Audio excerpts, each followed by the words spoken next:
All right, microphone check 1 2. This is DJ Torch. I'd like to welcome everybody for making it to Donkey of the Day, featuring Charlamane. The well, you can fill out the blank yourself. This was kind of like an impromptu live stream because one of my good friends left me this video and said it may make a very interesting live stream. What I mean is the Charlamane situation. We will get to that segment, but we have so much information to share with you about other men who probably would make it to the Donkey of the Day status. And I need to remind everybody what's going on with Brian McKnight. Brian McKnight is in, I would call, what should I call it? Concerning situations. He has no problem talking smack about his own family, but when his own family replies in return, then he wants to sue his own family. It tells you a lot of things, the fact that he's suing his own family, because it shows you how far out of control he basically is. Because you would think that if he was really the loving, caring man, and he was the type of person that had authority and was a leader, it would never get to this point. And let me make it clear. My evidence shows me that he started everything. Let my man Rashad Richey break it down for you. Here we go. We talked about this Brian McKnight thing since day one, and it broke my damn heart to hear his own child have to endure and in some ways respond to the lack of love from his father. Brian McKnight now sues his son, ex-wife, and let's throw in Mark Lamont Hill. It's a damn shame. The back and forth between Brian McKnight and his estranged family has now taken a legal twist, or another legal twist. According to TMZ, McKnight is suing his ex-wife, Julie, his son, Brian McKnight Jr., and journalist, our dear brother, remarkable human being, Mark Lamont Hill, and scholar, by the way. Blogger. Yes, Mark Lamont is no joke. He was on CNN for a while. Tasha K.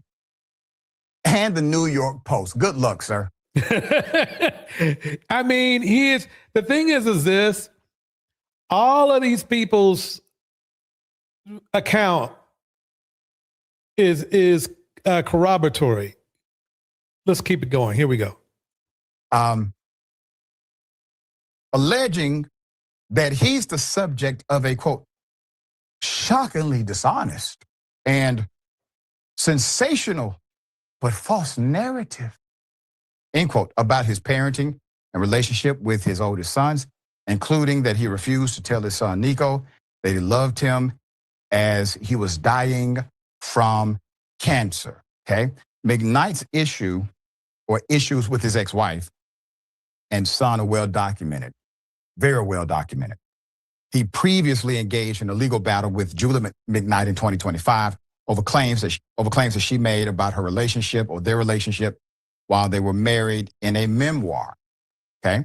In October, he celebrated on Instagram. We covered this in October when it happened, claiming he had won an $8.8 million judgment against Julie for defamation after she failed to appear in court. That's called a default judgment. However, the legal issue isn't completely settled between the parties. The Back at One singer singled out Mark Lamont Hill 4. Right. By now, you would think it's been like, what, 3 or 4 months since the default judgment. So you would think that if he had won, he would have got his, well, he's not getting any money because think about it. His ex-wife does not have $8 million. She might not even have $8,000. We don't know. We know one thing. It's cruel that what he did. A shout out to I Said What I Said in the house. Let me get the comments popping again. Here we go. So already right then, there's a problem. Let's keep it going. Here we go.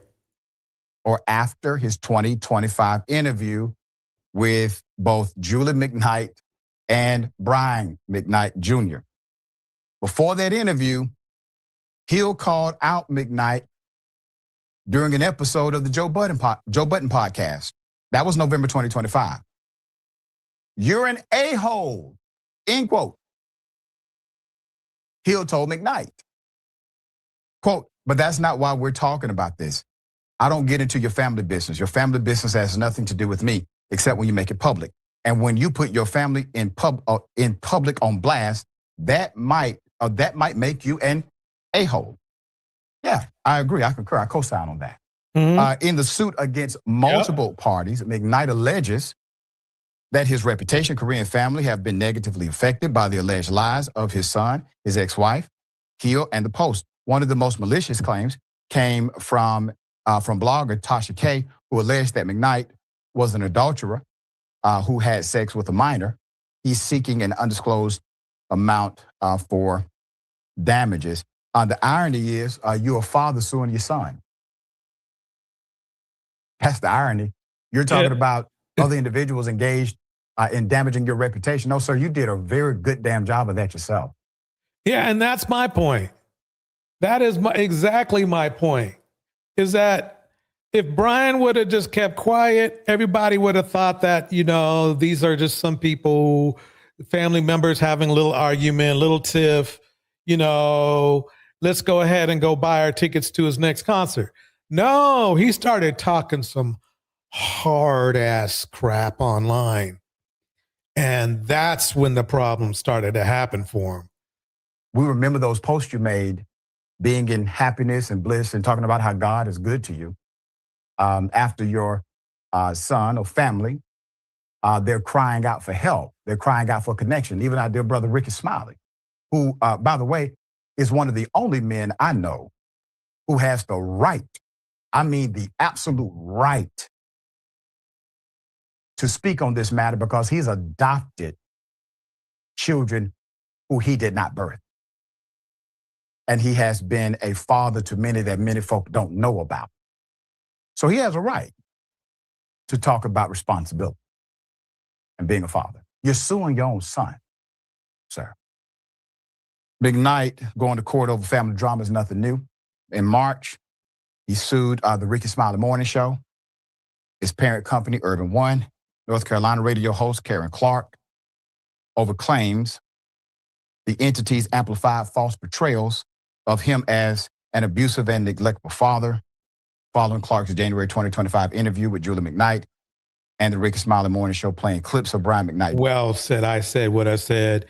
She says, preferencing your MIC kids over your black kids gave us pause. See, Brian McKnight's, a lot of people may not know this, and a lot of people do know this. Brian McKnight's following, Brian McKnight's fans are mostly women, mostly black.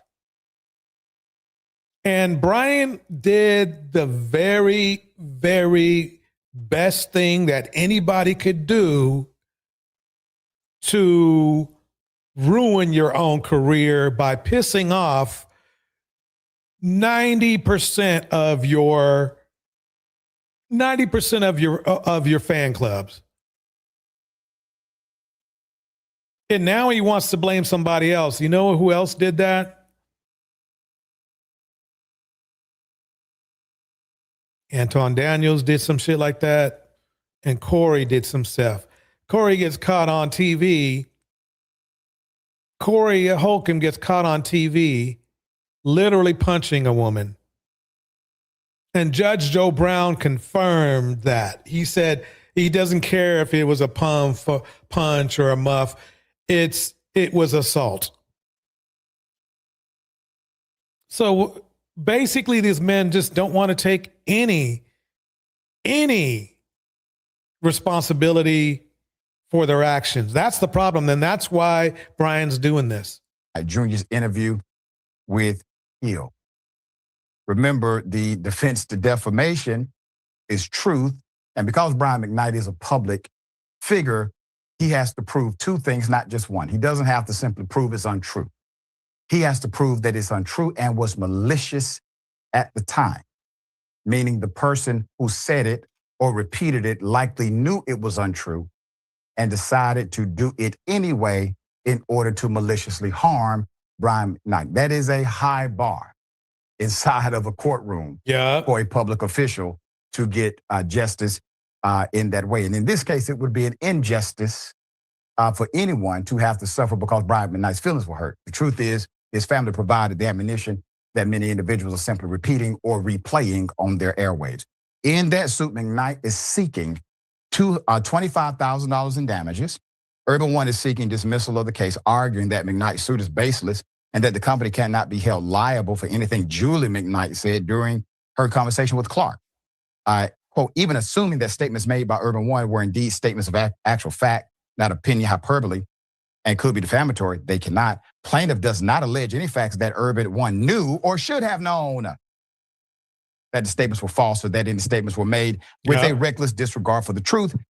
The dismissal notion reads, that's the application of defamation law. I'm going to keep it going, but I just wanted to bring that back, back in the mix, bring it back to one, because see, if everyone listened to everything that Brian McKnight said, you wouldn't need any other input to not like Brian McKnight. And if you don't like Brian McKnight, there's a strong possibility you're probably not going to run out and buy tickets to watch him perform. If he was like in a rap industry or some type of love-hate industry where you can do that, you can get away with that and people will still come out to see you. That's one thing. But Brian McKnight marketed himself as loving women, loving black women, by the way. And he has made it abundantly clear he did not even love the woman who had his children. He said that when he was on Anton Daniels' live stream. And the fact that he chose to go on Anton Daniels, if Mr. Throw Black Women and their children out with the bathwater, Anton Daniels, gives you even more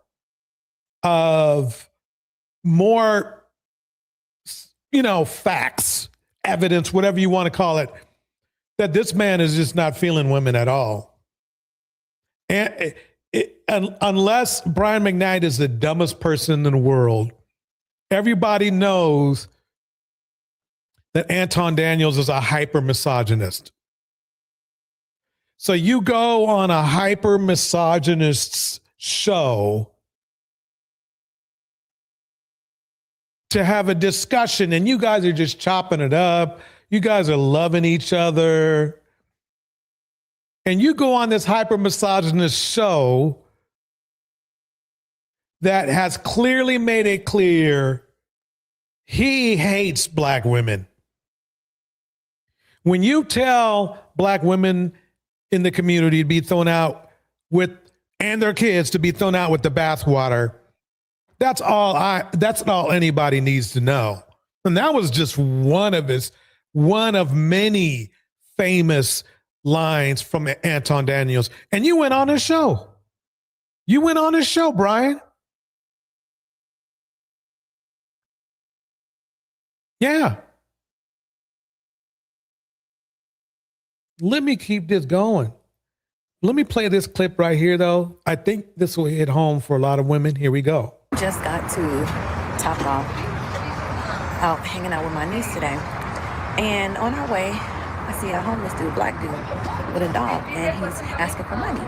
Now, I don't normally give nobody no money because I feel like a black man should get on his own 2 feet, do what he gotta do, right? But I'm like, today I'm feeling generous. And I had some money in my purse, cash, which is unusual anyway. I'm reaching down to go get the money, and I have the window kind of cracked. And then I hear him saying, black women ain't shit.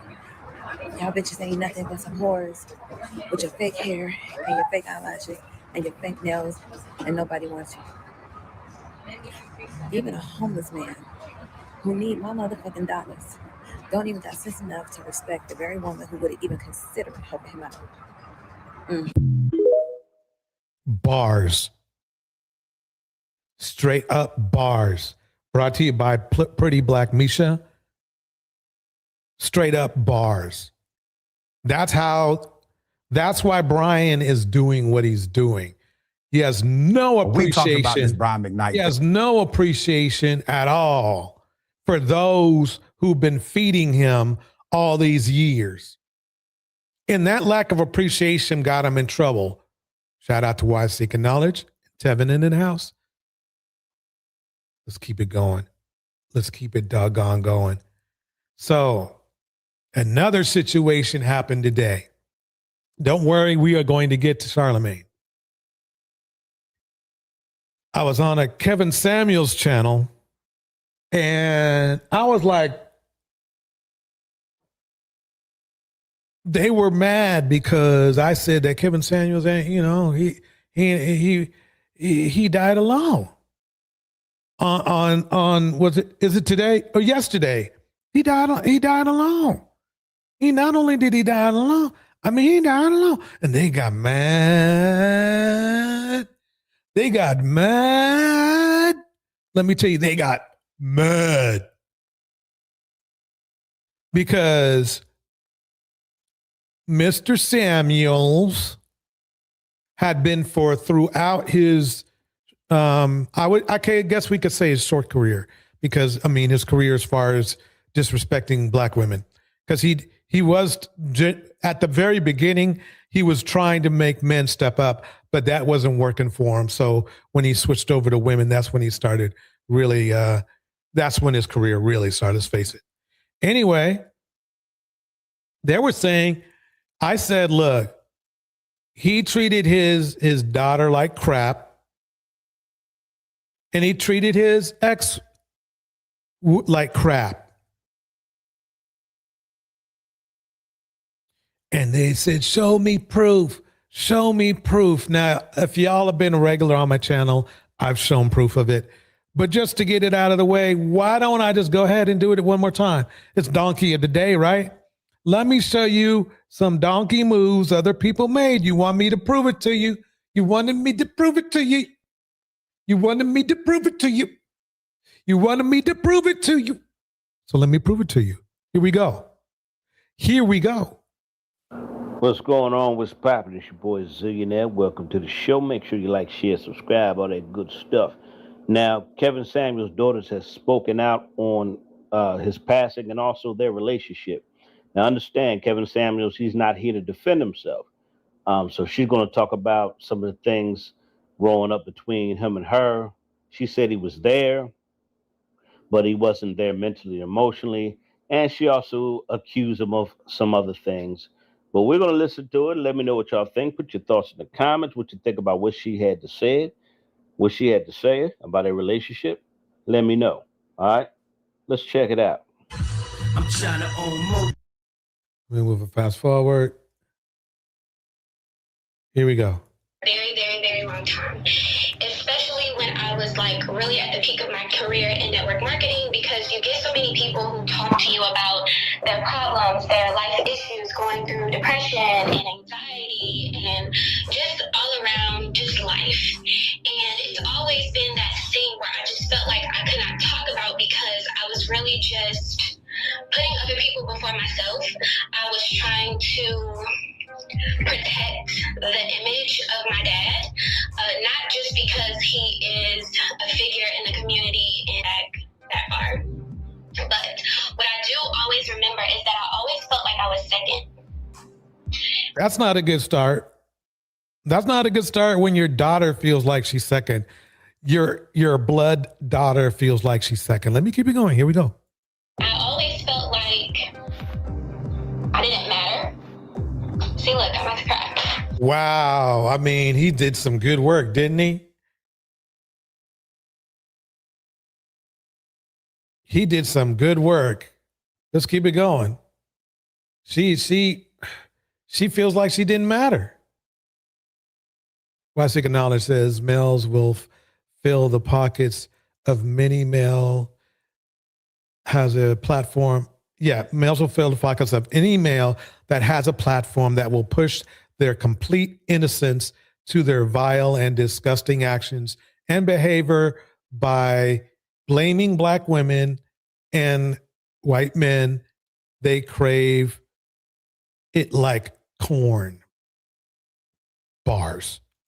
And I told myself I'm not gonna cry about like me and my dad not having a relationship anymore, but just talking about some of the things that have affected. My dad was physically there, but he was never mentally or emotionally there. And you know what's funny to me is all the donkeys out there were second guessing his own daughter who grew, she grew up with him. Well, at least when he was around. So she's not the only one who falls into this trap of being blamed for expressing her feelings, because that's why I'm trying to make it clear that when I talk about Megan, I'm not talking about Megan. I'm talking about how black men treat black women specifically. Not all black men, red pill black men, because I feel like black men that mistreat black women, 99% of the time, they have a red pill ideology. That's what's going down. Let me keep it going. Here we go. It's an issue within itself. I'm not going to talk about how my dad grew up because I have no idea. Every time I tried to talk to him to get him to open up so that I can understand him, he just made jokes. Like, I remember a couple of months ago, I was like, Dad, did you ever deal with any traumas growing up like that made you who you are? And he was like, well, that one time your Uncle D, he stuck me with a diaper pin when he was changing my diaper when I was like 2. Like, he just takes things as jokes. I don't know if it's because as how most men are, they don't like to open up. I don't know. I really don't care, because I just feel like what you deal with growing up, you have the ability to decide how you're going to use that. You can use it to hurt people, or you can use it to say, you know what, I don't want to instill that in the people in my life. What? She's more mature than he was. Damn. She's more mature than he was. Just keep it moving. So I primarily spent a lot of time at my dad's mother's house growing up because my sister didn't like going over there. She hated it. And I loved it because not only did I just absolutely love my grandmother and her husband, but because I was the only one there, I always got the attention there that I did not get at home.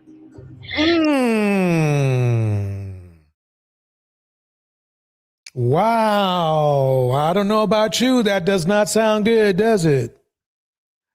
I want all the fathers out there. Does that sound like something you would want your kids to be saying about you? I mean, you would do anything you could, hopefully in a positive way, to make sure they don't have to say stuff like this. So I felt loved. I felt all of that. And I just became really depressed. For 9 years, I dealt with depression. I dealt with a lot of anxiety. I used to have panic attacks like in my sleep. Waking up, just feeling like I couldn't breathe. Gee, so this is the leadership. This is the leadership that the king of the red pill, King Samuels, practice at home. This is how he had, let me just it sounds like to me, he treated his daughter like he treated women online.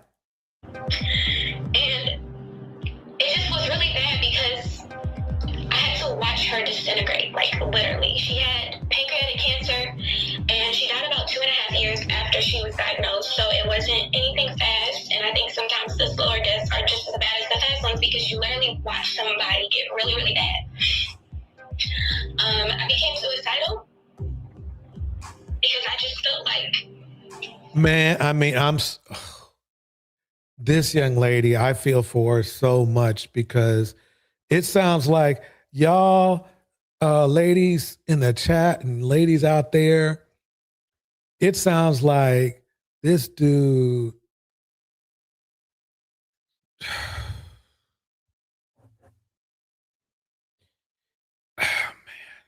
Let me keep it going. the one person that I never had to question their love for me was gone. Yeah, I just always felt like I was second. One of the things that my dad used to do that really bothered me, and he actually laughed about it in Sunday's incident, and basically kind of threw his hands up as if it was like, whatever, like that's what, he literally said, that's what you're mad about. I remember growing up, he grabbed me by my hair, and in the midst of doing that, threw my head up against the car window. And I want to make it clear that there you go. If you didn't hear what she said, let me rewind just a smidge. Listen to what she said her father, Kang Samuels, did. Against the car window. Against the car window. Growing up, he grabbed me by my hair, and in the midst of doing that, threw my head up against the car window. If you didn't hear that clearly enough, what he said is he grabbed, Kang Samuels grabbed his daughter by the hair and threw her head up against the car window. One more time, because see, a lot of people think I was talking shit. A lot of, red pill men, when I go to their channels and we talk about King Samuels, they think I'm talking shit. They think I'm talking smack. Listen closely to what she said. And let me make it clear. Shout out to Tiffany and Deontay. Let me make it clear. This is her. I've seen the red pill men confirm that it's her. So, that's probably not even his daughter. Don't even bring it. Don't bring it. And in the midst of doing that, threw my head up against the car window. Whatever, like that's what, he literally said, that's what you're mad about. I remember growing up, he grabbed me by my hair, and in the midst of doing that, threw my head up against the car window.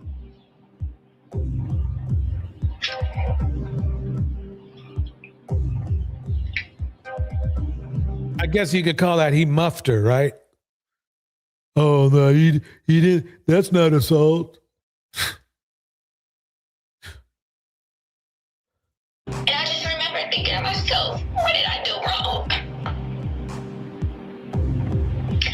And you're talking about somebody, I didn't even get whoopings, I didn't get punishment, I didn't get grounded, I didn't get any of that. Because I was a good kid. I had a smart mouth sometimes. Because I was just too smart for my own good, but I was a good kid. So to not even get whoopings and to have something like that happen was really traumatic.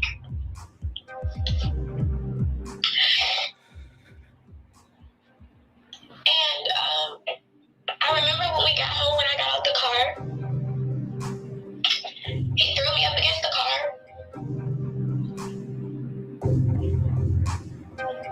Probably one of the reasons why I have bad back. My back is horrible. And that was that. I just remember hating him. And feeling like the person that's supposed to protect me is not. Well, I think we got his daughter out of the way, ladies and gentlemen. I think we got his daughter out of the way. I believe we got an honest input on how her father, Kevin Samuels, treats women in real life. Oh man. I told these guys I'd go over his ex-wife too. Or at least one of his ex-wives, right?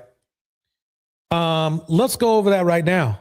Let's go over that. And this next person you're going to hear, he is actually a Kevin Samuels fan. So listen, he's defending Kevin in this clip. So listen closely. Here we go. Okay, let's talk about it. Kevin Samuels' ex-wife published a book. Well, kinda. She published this book in 2001, prior to the Godfather's death. Now this book is out. It's a pamphlet, if you will, a brochure. It's only 109 pages. I started to clown at first, but then I saw it was a collection of poems. Now, does she talk about the Godfather in this book, Brother Samuels, rest in peace? Of course she does. She doesn't allude to him by name, but she talks about infidelity and emotional things and overcoming that. So I'm going to give her props and commend her on trying to capitalize and monetize this. Godfather. Oh man, they go all in for him because they love the way he abuses women. I'm sorry, that's what they love him for. I'm shocked. Let me just keep it going. Just because he does have a name, she can siphon off of that brand. You know what's funny? This guy says, "Oh, she can siphon off of this brand." That's his ex-wife. For everything she went through, she's not siphoning. That's her right. Secondly, he doesn't, this dude here, this ugly dude in the picture, he doesn't realize that he was siphoning off of her. She was the breadwinner when they were married, not him. She was making like $2,600. Or no, was it 36? It was 3 times a month. Yeah, it was about $2,700 a month, and Kevin was making like $900. You figure it out. But she probably should have released it when he was alive. Y'all let me know what y'all think in the comments. I just did a short video on this. I saw a video on YouTube that was like 2 hours long on this book. You could read this pamphlet 3 times in 2 hours. But she probably should have released it when he was alive. Y'all let me overcoming that. So I'm going to give her props and commend. I need to make sure I go over this part right here. Listen to what he states, not realizing that he's admitting that he's a fan of an abuser. Listen. Poems. Now, does she talk about the Godfather in this book, Brother Samuels, rest in peace? Of course she does. She doesn't allude to him by name, but she talks about infidelity and emotional things and infidelity and emotional things. Okay, that's not good. That's not a good review. That's not a good review. That is not. His wife, the closest person, or supposedly the closest person to him, we really don't know. Coming in. So I'm going to give her props and commend her on trying to capitalize and monetize this because he does have a name. She can siphon off of that brand, but she probably should have released it when he was alive. Y'all let me know what y'all think in the comments. In this book, Brother Samuels, rest in peace. Of course she did. I saw it was a collection of poems. Now, does she talk about the Godfather in this book, Brother Samuels, rest in peace? Of course she does. She doesn't allude to him by name, but she talks about infidelity and emotional things and overcoming that. So she had to overcome Kevin Samuels. She didn't enjoy him. She had to deal with him like she was in slavery. Overcome. You don't overcome a good experience. So I think I've cleared up everything for all those Kevin Samuels fans out there that thought I was talking smack. You now see I have solidified the fact that he treated his daughter and his wife like crap. So let's move on from there. I'm glad we did some good work there. I'm glad we got that out of the way. But I want to make sure that you guys also know that there's also more other red pill men that did not respect Kevin Samuels. Check this shit out. Flights and took first class flights or flew private to foreign countries to do timeline of obsession that Mr. Marquette. When I was 24, I was making more money than Kevin Samuels made all the way up until he was 50. So he doesn't have the professional skills, professional or business pedigree. It's just not there. So you guys are listening to someone who is a lying dweeb. And you know what's funny? You guys love this man too. You love the Saint, right? You love the Saint. He's talking hard shit about your boy though. He's talking hard shit about your boy. Who's also intelligent. He was a liar, a dweeb, but very intelligent and a little effeminate. So today I have what I would call my capstone project on Mr. Marquette Levon Burton. I've been keeping these receipts for at least 5 years. And a lot is going to... Let me pause that, fast forward it. See, it's funny because when you red pill, you think that these red pill people, you know, leaders would be one in step, but claiming that I've been obsessive over this character for some months. But let's take a look at the Skittle Guzzler. He's been talking about Kevin Samuels for at least 5 years. Let's look at the timeline. Because in the age of the internet, people can pretend to be all kinds of things while being nothing.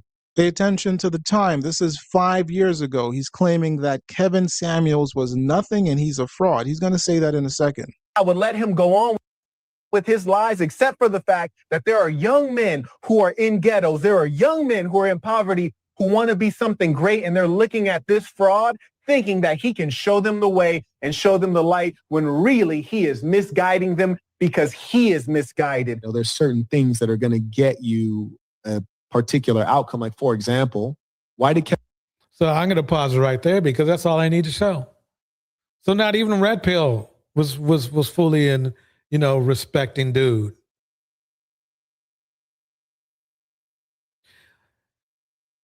Let's keep it going. Here we go. Who was? Because you know I lost that contract.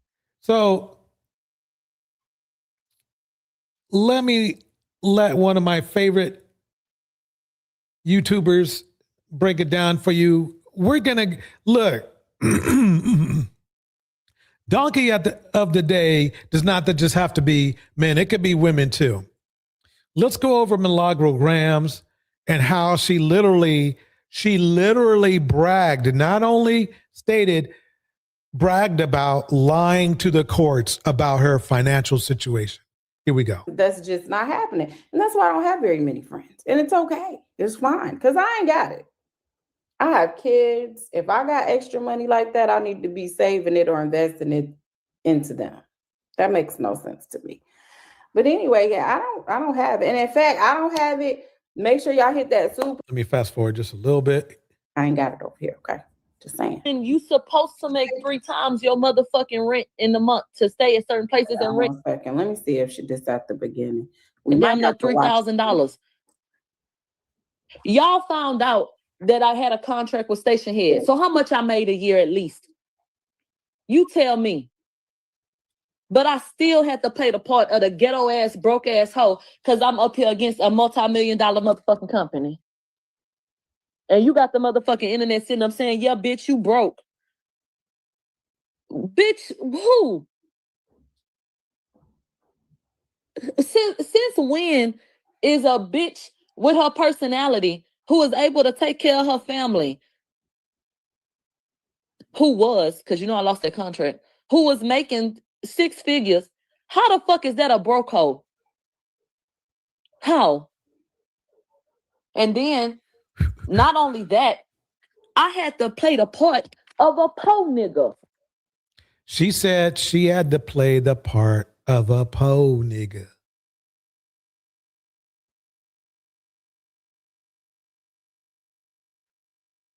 She just admitted on video that she lied to the courts about her financial status so that she could not get sued for more money. Because they do base it on that. You got people on this motherfucking internet calling me broke when the average American makes $50,000. When you supposed to make 3 times your motherfucking rent in the month to stay at certain places and rent damn near $3,000. Y'all found out that I had a contract with Station Head. So how much I made a year at least? You tell me. But I still had to play the part of the ghetto ass, broke ass hoe because I'm up here against a multi-million-dollar motherfucking company. That's not good. That could be contempt. That would not contempt, but perjury. Perjury, maybe. Anyway, Tiffany says this. Have you noticed that most of the men in red pill spaces worship men, muscles, and money? Yeah, they do. And then they wonder, and good point, Tiffany. And they wonder why we call them homo-romantic. They have more emotional connections with each other than they do women. They just like to use women.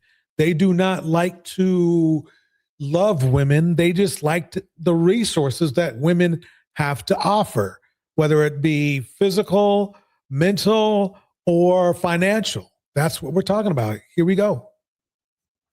And you got the motherfucking internet sitting up saying, yeah, bitch, you broke. Bitch, who? So what she's saying is that she told the courts that basically she did not have the wherewithal that she's now bragging about right now in this live stream video. Since when is... So, again, it's just replaying. I'm going to finish it out so it'll go to the end again.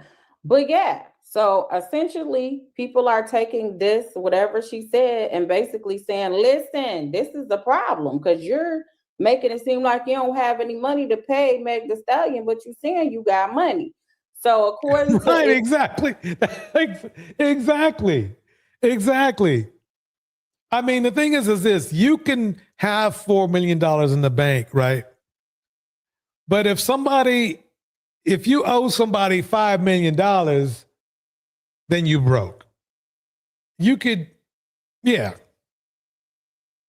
It's on site. They said Milagro Grams is speaking out about her mindset during her legal battle with Megan Thee Stallion, where she admitted she was, quote, playing the role of a poor hoe, end quote, throughout the lawsuit, a case where she was up against Megan, who was backed by Roc Nation. After being found liable in order to pay a settlement, she launched a GoFundMe asking supporters to help cover what she owed. Her recent comments have since sparked reaction online, with many questioning the honesty behind asking supporters for the financial help while allegedly not being in the position she portrayed. So, bars. Of course, Milagro responded up under here and said, so it's funny because she said even after she lost her case, Milagro, she still stated that what she was, that she was talking, she was making facts about how Megan lied and all that kind of stuff. But then Milagro herself just admitted that she lied, that she's a liar. She just admitted that she had to play the broke nigga. So she was to avoid, financial responsibility. The way that this platform has decided to purposefully misconstrue my words to help fuel a narrative against me online, when I was asked to cover this case on their, I guess, behalf, and come back into the fold to do business is so disappointing. God bless you, because you got to put the God bless you at the end, which is AKA F you. You know what I'm saying? They throw the God bless you in there because I guess it sounds more mature than to say what you really feeling. So yeah. So essentially, there's a GoFundMe set up. I was at the trial when she was crying on the stand about how she couldn't pay her lawyers. They were working for free. She wished she could pay them. She's had her lawyers withdrew from the case after it was over because she didn't, I'm assuming because she didn't have the financial means. That's alleged. And she basically is saying, who broke? I ain't broke. But it just begs the why did that bother you that people were online talking about you didn't have any money? Why do people care about stuff like that? Hey, 504, I hope you've been doing well. I think it's because she wants to portray herself. Milagro wants to portray herself as a successful person. And being a successful person means you're a good person. But she's not a good person. She's not a good person. And by the way, since we're on this Milagro Graham's Daystar thing, let me break down something else. A lot of people said that they blame Megan for in general, just you get your pick-me's and you get your red pill dudes, and they blame women all the time for stuff that's not even true. So let me break it down right now. I think it's best. Where do we want to go? Let's go with the 911 call real quick. I'm going to cruise through this because we still need to get, to the star of the show, which is Charlamane, the God. But let me get through here real quick. Thanks for tapping in with Street. You're listening to Street TV. 911, do you need police, fire department, paramedics? Yeah, we just have gunshots next to my house. What's the address there? 1801 Nichols Canyon Road. How many gunshots did you hear? Probably about 4. 4, 23, and somebody screaming outside. Okay, stay on the line with me, okay? I'm going to get the officers going, light the siren. All right. Don't hang up. Okay, the Milagro crew were saying that there were no gunshots. So this is a 911 call related to the Meg Thee Stallion, Tory Lanez thing. Do you hear a male or a female voice screaming?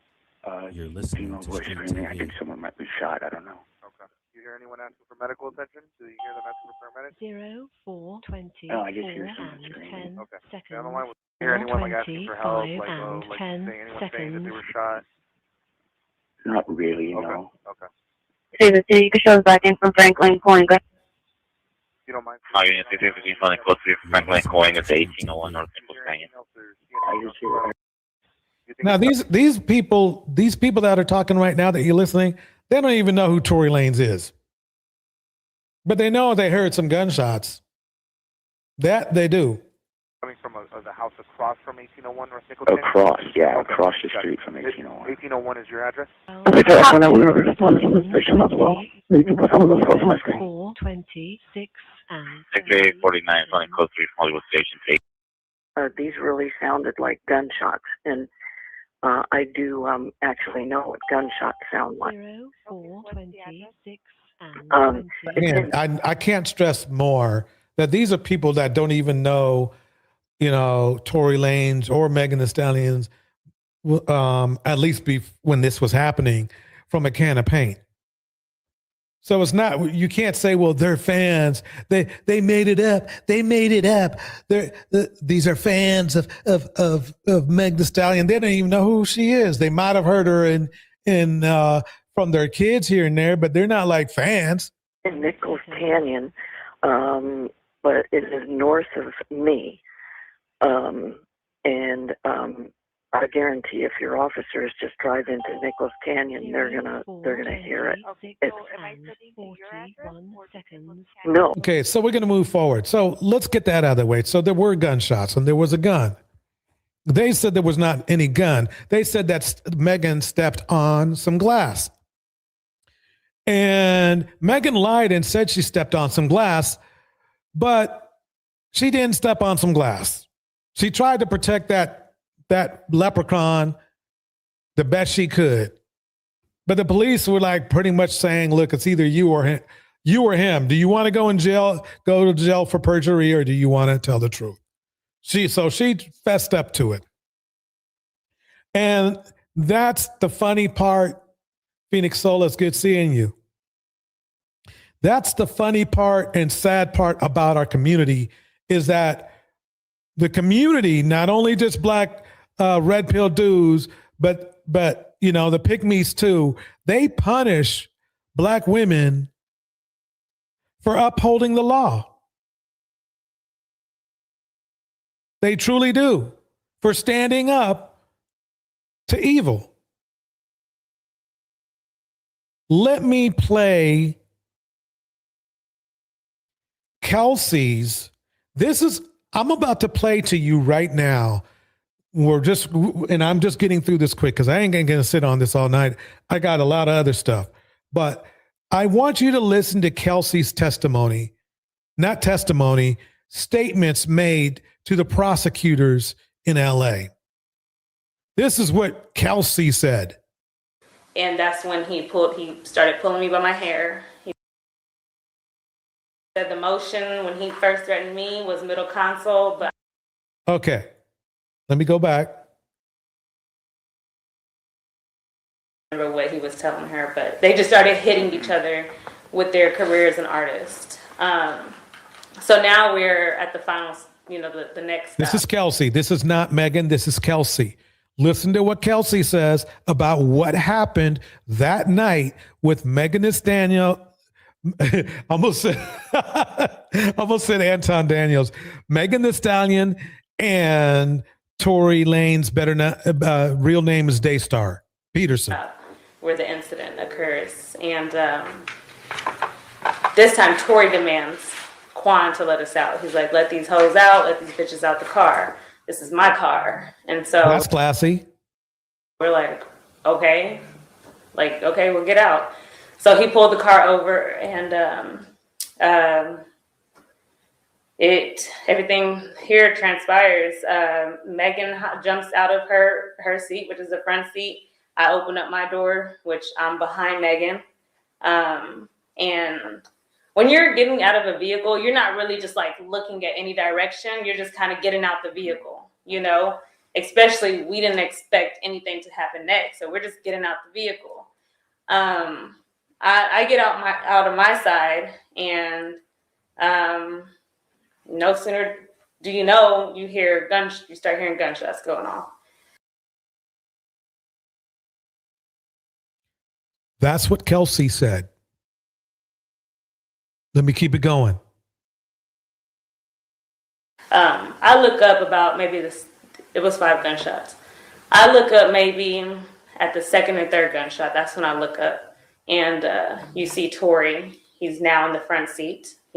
I guess he must have jumped over. It was very smooth transition because we didn't hear it. I didn't hear it. And he's leaning over. The door is open, and he's leaning over like the door window. Which door? Is it the rear right door? The front right.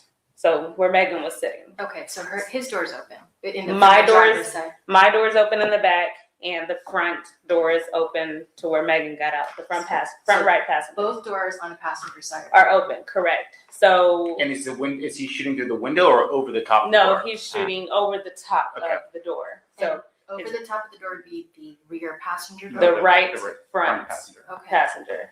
So again, as I said, he must have jumped, or I don't know how he did it because it was very very smooth. And he was leaning over the front passenger door, and you know she was shooting the gun.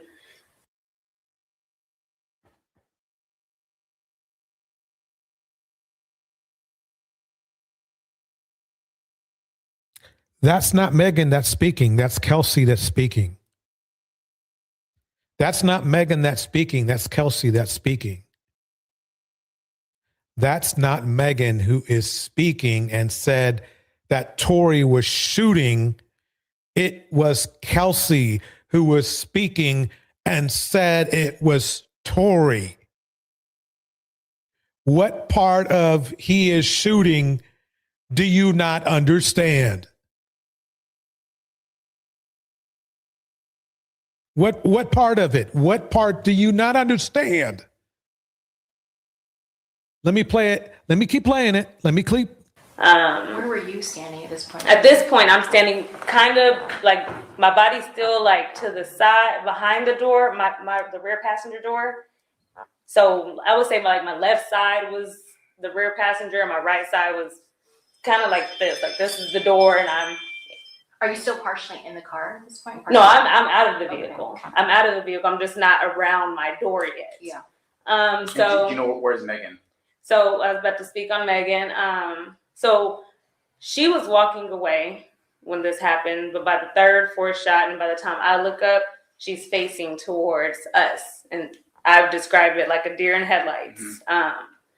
I'm short. I'm 4'11". The vehicle is kind of a little raised up, higher than me, so I can't really see. I can only see from her chest up. That's all I can see. But the way Tori was angling the gun is kind of like, it wasn't like straight. It was like, down. Mm-hmm. It was down in her direction? Definitely in her direction. In the air, yeah.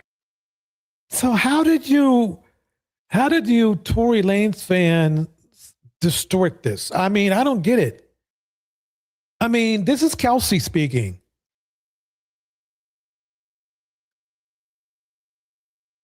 What don't you get? Oh, well, Kelsey, she didn't testify at the. She didn't have to testify. They had the freaking tape. She went into BMW mode and she shut up. That's why prosecutors do this, because they know anything can happen in court.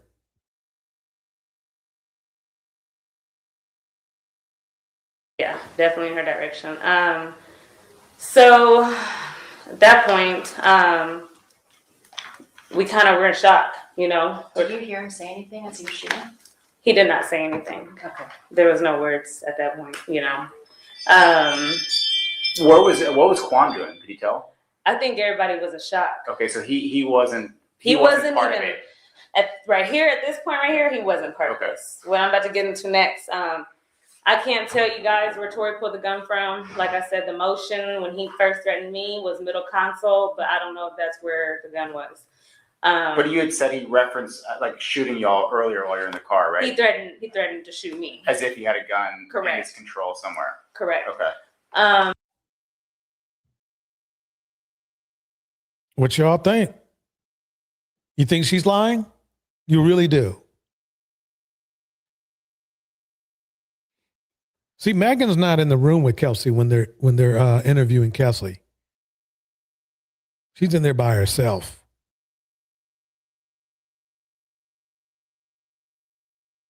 So you're telling me that Kelsey lied and it's Megan's fault. That's what you're telling me. And I'm only bringing this up again because you guys are bringing this up again after the Clay and Megan thing. I heard some dude was like, yeah, I'm only mad because of what she did to Tory. She lied on Tory. Yeah, she lied on Tory. She says that she lied. You know how she lied on Tory? Megan lied on Tory? She lied on Tory by lying and saying that he didn't shoot her initially. But she got her smarts back. She did the right thing. F this dude. And let me make it clear. This happens all the time. Dude assaults woman, woman lies for dude anyway. This is about as common an everyday thing as can be. And so after the shots rang, it was, like I said, 5 shots. We kind of froze. And by the time I get back into I snapped, Megan had either crawled or walked or limped over to, she's in a driveway. She's in a driveway on the side of the driver's side. She's in a driveway. Tori sits down. In the front passenger seat? In the front passenger seat. Okay. Why seeking knowledge? Oh my God. It's his stick figure legs. For me, yes, God. It's a miracle worker if he can move those twigs. Yeah, he is a pretty skinny dude. He's sitting. I guess just kind of shocked also. So I run over to her. I immediately ran to her. You know, she's the forefront of my thoughts. My job as a friend in general is just like naturally to protect my friend, protect.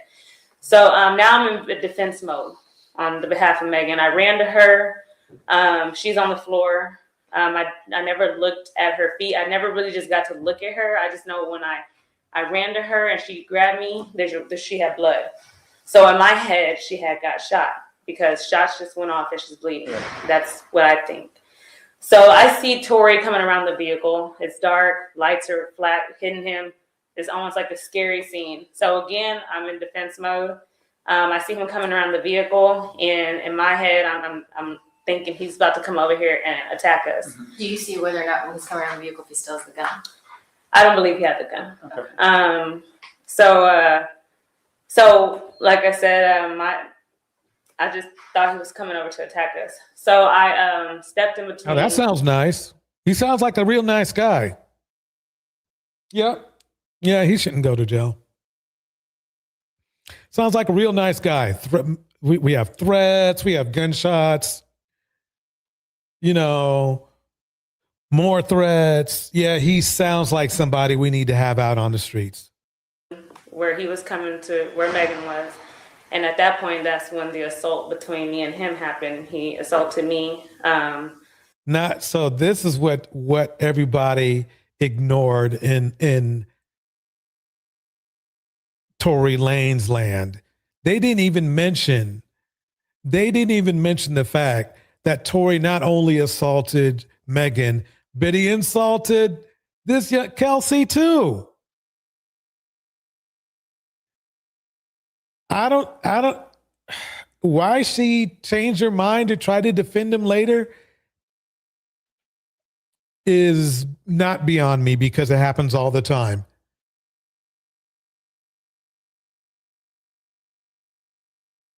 A lot of women, young ladies, they do not learn until they're toe tagged by these dudes that they have no empathy. And Quan then comes he just comes and he picks me up like a little doll. And he's like, Kelsey, they do this all the time. And I said, huh? She's bleeding. She's been shot. I don't know if y'all know she's shot. By that time, he's already to where Megan's at. So I don't know what goes on in that driveway. I have to give Quan a little bit of a shout out. He should have intervened earlier or something, but at least he stopped this little monster from doing any more damage. Who comes towards Megan? Is that Quan or Tori? So initially Tori comes, Yeah. and that's where I stepped in, and we had an altercation. He physically assaulted me, and then Quan came. Now Kelsey says that Tori physically assaulted her. That's worth a couple years at least in the pen by itself. He is lucky enough that that was not put in the mix. And separated him from What me. exactly did he do when he was assaulting you? I mean, everything, my adrenaline was so high. I don't know if he was hitting me with a closed fist or slapping me. It was just a physical altercation. Were you wearing a necklace that day? I was, and I'm gonna go to that part too. Now Tori's in the driveway with Megan. Quan is holding me. Like I said, he's big. He just picked me up and said, "They do this all the time, Kelsey." So where is it? Please explain to me where in this altercation, in this situation, it's Megan's fault. That's why. I'm not going to even go off. So if you guys want to just team up with Milagro, who I just proved lied to the courts. So if she lied to the courts, guess who else she probably lied to? You.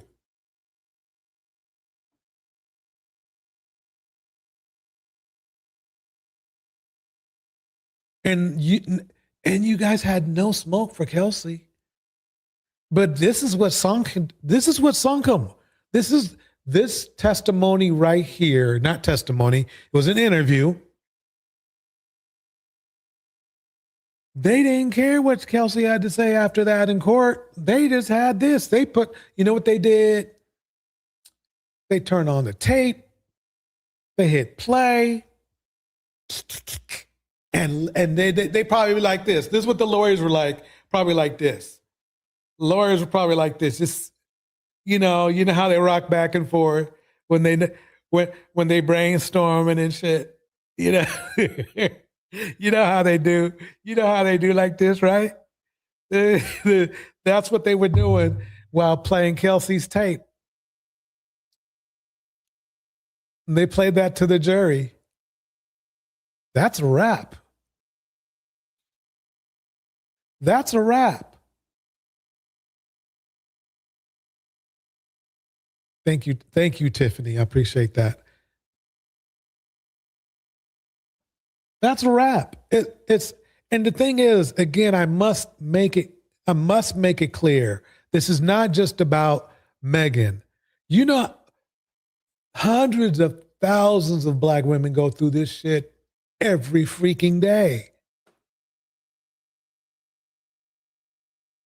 They go through this. They put up with it every day. And just because they don't put up with it enough for you,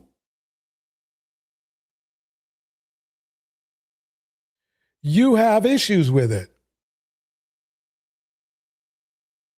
And I said, huh? No, like she's bleeding. She's been shot, to my knowledge. And so notice how Kelsey isn't saying nothing about no broken glass. I'm still in defense mode. I'm still in, like, I gotta protect her. Yeah. So I look up and I see the vehicle is in the middle of the road and it's on, the door is open. So my initial reaction is to cause a distraction. And I jumped into the vehicle and I threw it in jerk. And it worked. What does that mean? I just like jerked it, made it move. Okay. Made it like move just to get him away from Megan. Because in my head, I'm thinking he's over here gonna just attack. So you got in the driver's seat of the car and moved it. And I jerked. I made it jerk. Okay. I didn't even move it. Didn't even drive or anything. I just made it jerk. Okay. And so when I did that, it did exactly what I needed it to do, get Tori away from Megan. And so I don't know how he got to the if Tori was so nice and he was such a peaceful person, why did she have to do all of that shit to get him away from Megan? I don't know. Don't blame me. Look, I think you've heard enough because this isn't the Tori Megan show, okay? It was me making a point that Tori was a donkey of the day. For sure.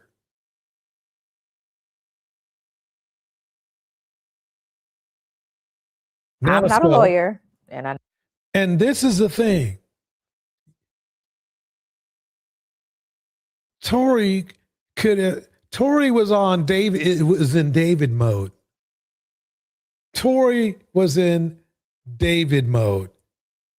And I said what I said, you nailed it. Her testimony was totally glossed over with the red pill community. Exactly.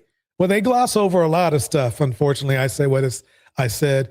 They're not good with facts. They're not good with facts. I know I'm late, but I just read through the 9-page brief the state of California submitted in the David D4VD case. And child, let me give you the recap. So this brief basically lays out the state's entire theory of how, when, where, and why they say David killed 14-year-old Celeste and the evidence they say they have to support that claim. According to LAPD detectives, David and Celeste first met in January of 2022 when she was 11 years old. And by November of 2023, I like the way she speaks. She speaks so professional and legal. You know, she's not a lawyer, but I'm not a lawyer. She's on point. She's on point.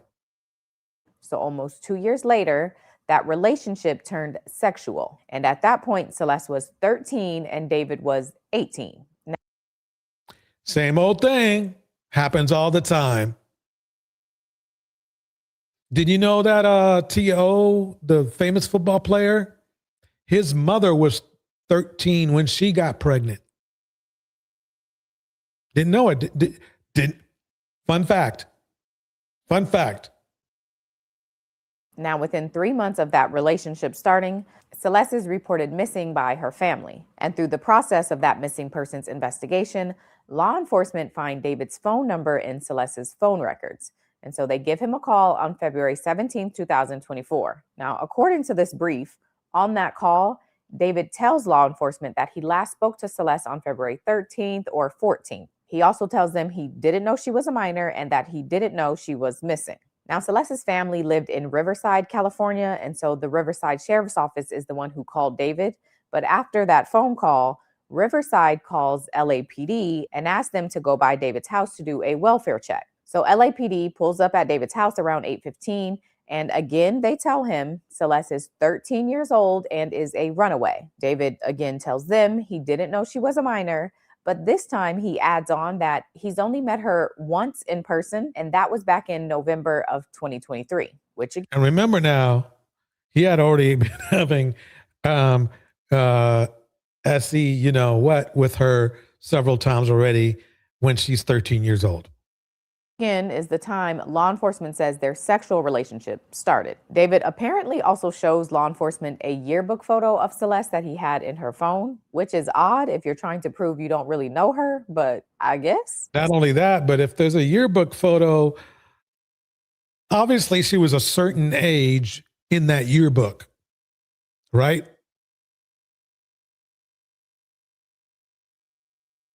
So he knew she was a minor. So this all happens in February of 2024, and Celeste goes back home that same month. And when she goes home, her parents take her cell phone away. But according to prosecutors and this brief, David allegedly paid a student in Celeste's class $1,000 to give her a cell phone that he bought her so the two of them could keep communicating. In April of 2024, 2 months after the first time she's reported missing, Celeste is reported missing a second time by her family. And according to this brief, she ended up spending most of the rest of that year with David. She was at his house during weekends in the summer. She traveled with him to Las Vegas, to London, and to Texas to meet his family. I'm sorry, this baby flew out of the country as a missing person? Or what? Wait a minute. What is David's family should have sent her straight home? Like, and isn't it weird that he's a Texas nigga too? I mean, it's something about that. Never mind. Or was she not missing by then? I have so many questions. Also, she met his family, as in his mama, his daddy. Y'all gonna go to jail. Now, as far as the evidence prosecutors say they start with text messages found on David's iCloud, where Celeste and David are talking about pregnancy, abortion, Plan B, and these messages include some explicit photos. And a specific text message that prosecutors highlight is one where Celeste tells David, quote, "All we do is have sex and just hang out. Man, I want more than that for myself." Where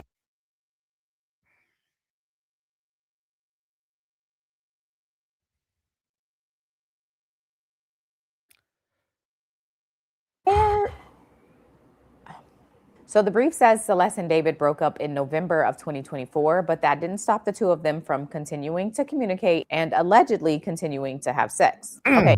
Henry Mars in the house. Now let's move into what prosecutors say led up to Celeste's death. According to the brief, on April 22nd, 2025, David and Celeste got into a text argument about David's relationship with other women and Celeste's jealousy about those relationships. Apparently,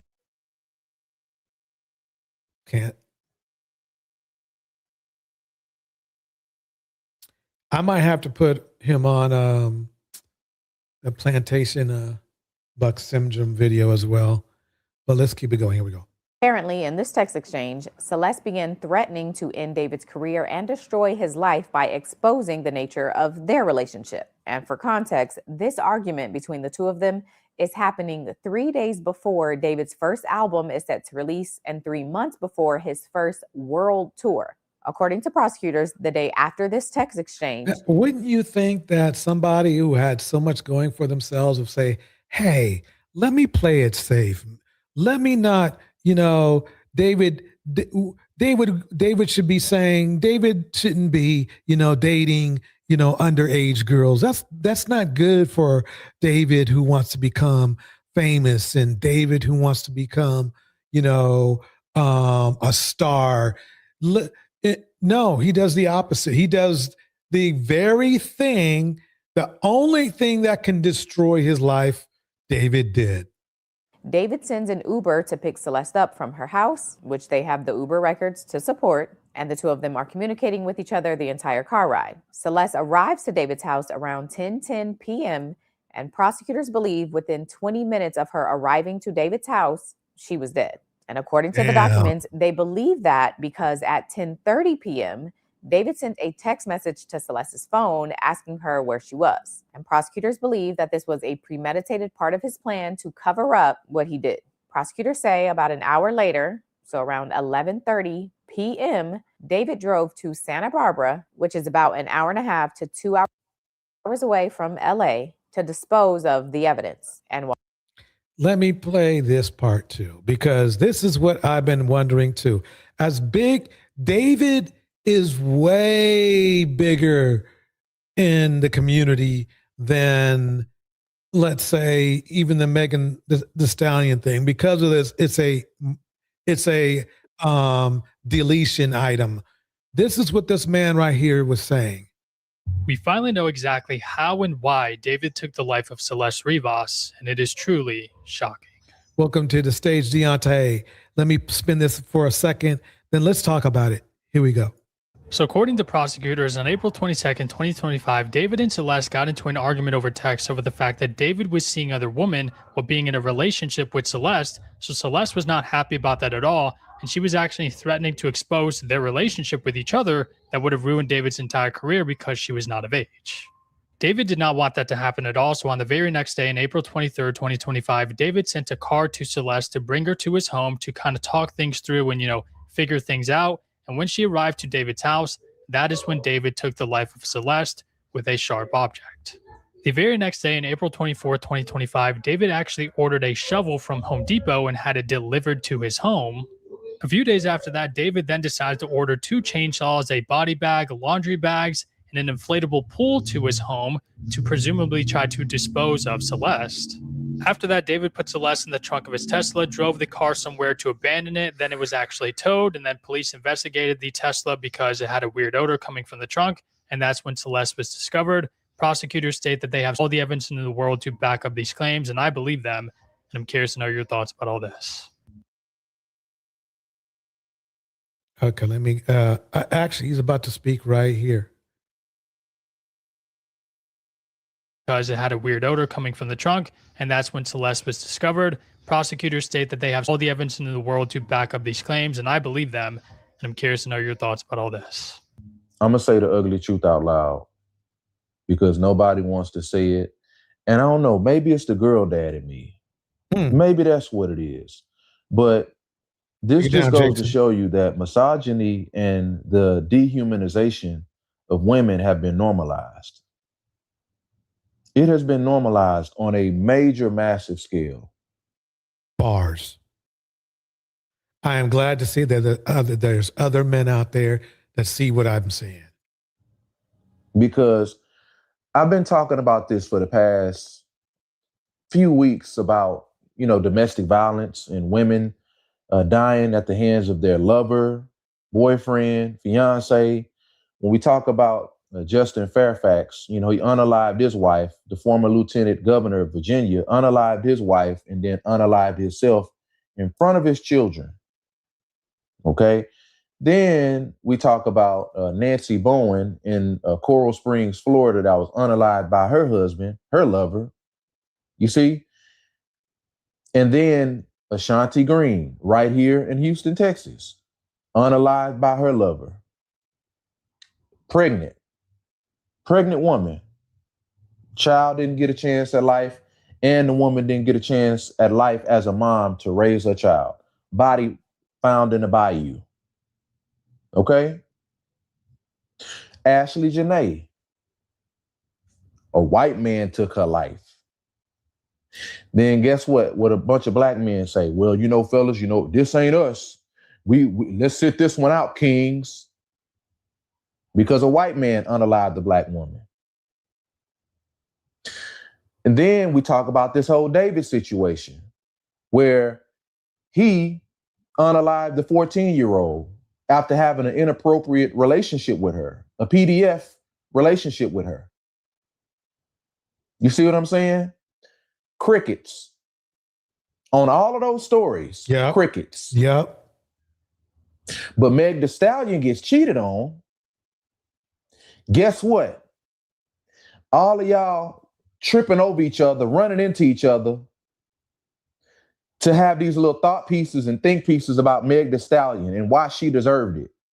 Loud. Bars. Loud and proud. Celebrating at the failure of her relationship with old buddy. But you're quiet about domestic violence. You're quiet about all those other things that happen. But then, like I say, when this woman gets cheated on, that y'all have this mutual disdain, mutual dislike, that a lot of y'all men are really just jealous of because she got paper. You know what I'm saying? She got fame, she got clout, she got you know what I'm saying? She got a Popeyes. Whether y'all want to talk about her relationship history and all this other stuff, where's the memes on other people? Right. Like Taylor Swift. Bars. Where's the memes on Nick Cannon? Bars. Where's the memes at on all these other men that's just out here that had a bunch of relationships in the past? Bars. How come y'all not memeing them? But we got to talk about this misogyny that has been normalized. We got to talk about it. It has been commercialized. Kevin Samuels. I don't know, man. Like I say, maybe it's the girl dad in me. That's what it got to be. But I just feel like, am I the only one seeing this? No, bro. I'm here too. Am I really the only one seeing this? And I feel like I'm in the doggone Twilight Zone. I feel like I'm in the Twilight Zone. Because just quiet as church mouse on all this domestic violence stuff that's going on. But a woman that's getting cheated on, oh man, let's just go ahead and just let it all out. Let our hatred out. Do y'all really understand? Do y'all really understand how bad y'all look? Do y'all men really, a lot of you, and I know I'm not talking about all men. So if you feel like I'm not talking to you and you know you contribute, to society as a man, and you're not in this little incel movement of men that's going on today, if it don't apply, let it fly. Bars. My sentiments exactly. My sentiments exactly. But unfortunately, I'm talking to a huge portion. I'm talking to a huge, unfortunate majority of men. I'm talking to a huge majority of men. Believe it or not. If you would like to see the entire video, go to Motivation Jason. Check it out. That's my sentiments exactly. If it don't apply, let it fly.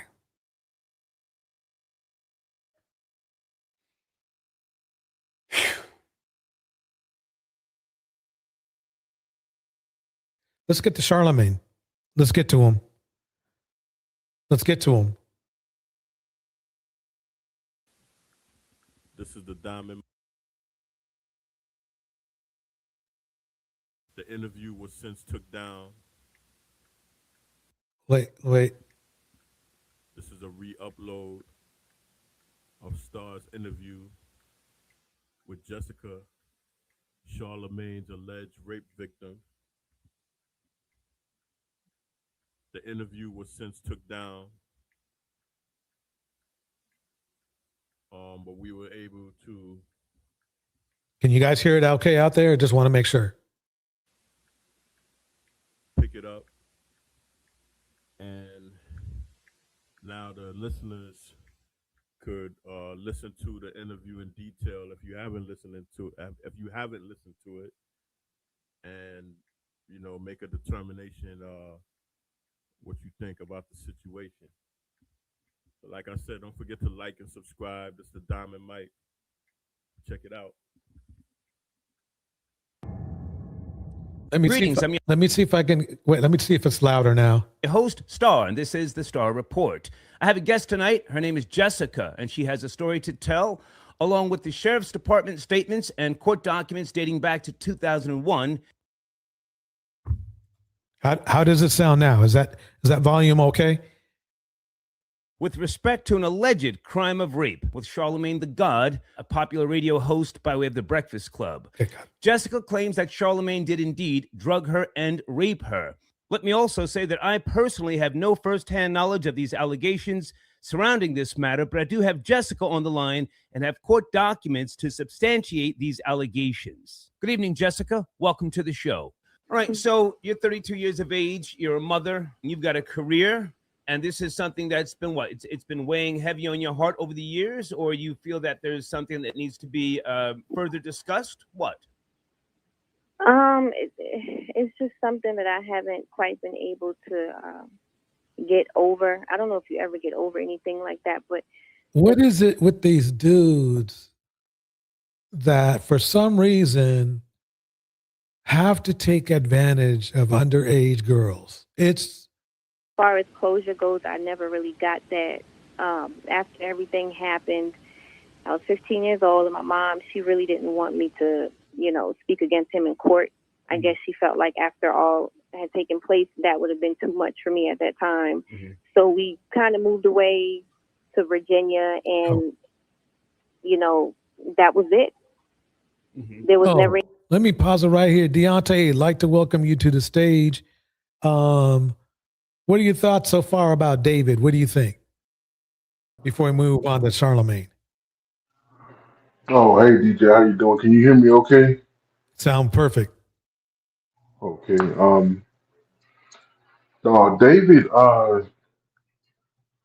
when I first heard that story, I didn't know what to think, but as everything started to unfold, that is a very terrible situation, and it's such, as disgusting as it was, I don't even know what word to use. Grotesque, like whatever the word I can describe, think of what he did, right? Mm-hmm. And the thought process that he must have went through while he was doing that, it took him a few days to do that after the situation happened. So it's like, you are a sick person. Yeah. And it's like, I don't even know if he even knew he was that sick until he started doing what he did, because that's just crazy. But that's something I do know that happens in our community, unfortunately. And it's just the way that he did that, though. It was dumb. It was ignorant. It wasn't thought out. I'm not saying like if he would have thought it out better, it would have been good. I'm just saying it was terrible because it was probably an emotional decision, but that was something that was like highly grotesque for any race, for anybody that's a human being, period. Like what he did, like that was just like, dude, what are you on? You know what I'm saying? Like, it's people who done killed people out here who probably looked at what he did and was like, damn, dude, you crazy. So that's all I really have to say about that. Whatever he gets is not enough. You know what I'm saying? Like jail time, that ain't, nah. What he went through, and unless somebody do him like they did Jeffrey Dahmer, he went to prison for life and somebody beat his head in with a pipe. You know what I'm saying? So Yeah. unless that happens, yeah, he did something beyond terrible. That's all I gotta say about that shit. Got it. All right, everybody. By the way, Deontay, that was bars. Let's keep going with Charlamagne and see where this goes. For any closure, I don't believe that he ever went to jail. According to the paperwork, I think he just got probation. Mm-hmm. So he never really was held responsible for what he did. And then shortly after, I started seeing him on TV and hearing more about him. And that He got probation. That means that he was adjudicated and they found him guilty of it. sprung up all of these, old wounds that I had from the issue or the situation. Mm-hmm. So for me, it's just, I want people to know who he really is, for one. Mm-hmm. And for two, I just want closure in the whole situation. Mm-hmm. I mean, it's been over 15 years now, and Yeah. I'm still dealing with it. Yeah. I mean, That's a good point. I said he will be like Jarvis and more than likely take himself out after he is found guilty, in my opinion, bars. I go to counseling for it. At one point, That was about David. Medication. It's something that is with me to this day, and I really just want to kind of put it behind me. And it's hard to do that when you see this person on TV. He's everywhere. Right. Okay, so Charlamagne took a plea with regards to this case, and it's behind him. You spoke about Charlamagne being on top of you. Is that your official statement, that Charlamagne was on top of you, penetrating you? Yes. Okay. And has he ever admitted through any part of that process that he did engage in sexual activity with you, or did he flat out deny that? From what I was told, he said that it was consensual. Mm-hmm. Okay, so your mother did go to court. Yes, she went. Okay, and She went. Dang, it doesn't matter though. That's why there's statutory. They put that statutory in there because they know that some dudes, their character will come out and show that. Oh no, she meant she. Let me calm down. Here we go. Went, and my uncle went with her. Okay, so you were a minor at the time and you didn't feel it was necessary to go. And at the same time, this did not go to trial because he took the plea deal, yes? Right. And it wasn't that I didn't feel it was necessary. I wanted to go, but my mother, she felt differently. She didn't want me there. Right. Okay. You make reference in your statement that Charlamagne, he made Malika a drink. Did he make a drink for you as well? He made both of us a drink, yes. Mm-hmm. And it's your claim that this dude has a punk ass character.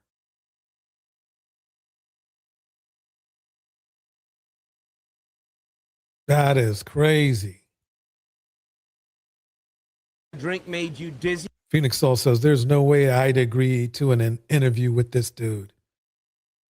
And it made you limp, made you pass out. What? Well, okay, so Malika, she was drinking before I started drinking. Mm-hmm. She probably had a cup. I was just about finishing my cup. Before I finished my cup, she ended up. I guess my point is this about Charlamagne the God. It's like this man has no place critiquing pretty much anybody.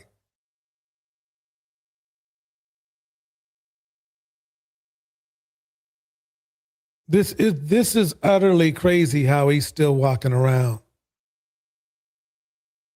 But we're a forgiving culture. Very forgiving culture. We got one more. Really, it might be the top. It might be the main video of tonight. Donkey of the Day, number 5 or 6. I can't keep track. Boston Ritchie. Boston Ritchie, man, he really gotta feel like really ashamed for what's being displayed for us. Cause this girl right here, she is not playing no games with you. To me, it's giving I'm scoring. You know? How Not dare you? scorn, she beat. What do you mean scorn? That's an understatement. Let me keep it going. You know, and it might be a little bit of foot on the neck, because definitely that's what she giving him right now. You know, he's a very famous rapper, and this looks bad. You know, this is career ending type of situation. Cause she posting. Yeah, she better watch her back, because you see how these dudes are when their careers are at stake. You know, Boston Ritchie might try to pull a David for all we know. All these pics, bro, and it looks bad. Really looks bad. Look at this, man. Scratches all on her neck, chest, lip busted up. Like, why you ain't posted like when you with it? You know what I'm saying? I'm confused by this real, because Now I will say this: this young lady right here is a lot smarter than the woman that in the Stephone Diggs situation, the private chef. This woman took photos. The other woman did not. That's why Stephone Diggs did not get prosecuted, but we'll get to that in a minute. if somebody beating your ass this horribly, why not end it, you know what I'm saying, right then and there? A lot of women die trying. That's all I can say. We as men, we might say, well, you shoulda, woulda, shoulda, coulda. But when you're in that situation and you've seen how laxed, how we could safely say domestic violence is not as seriously taken care of as it should be.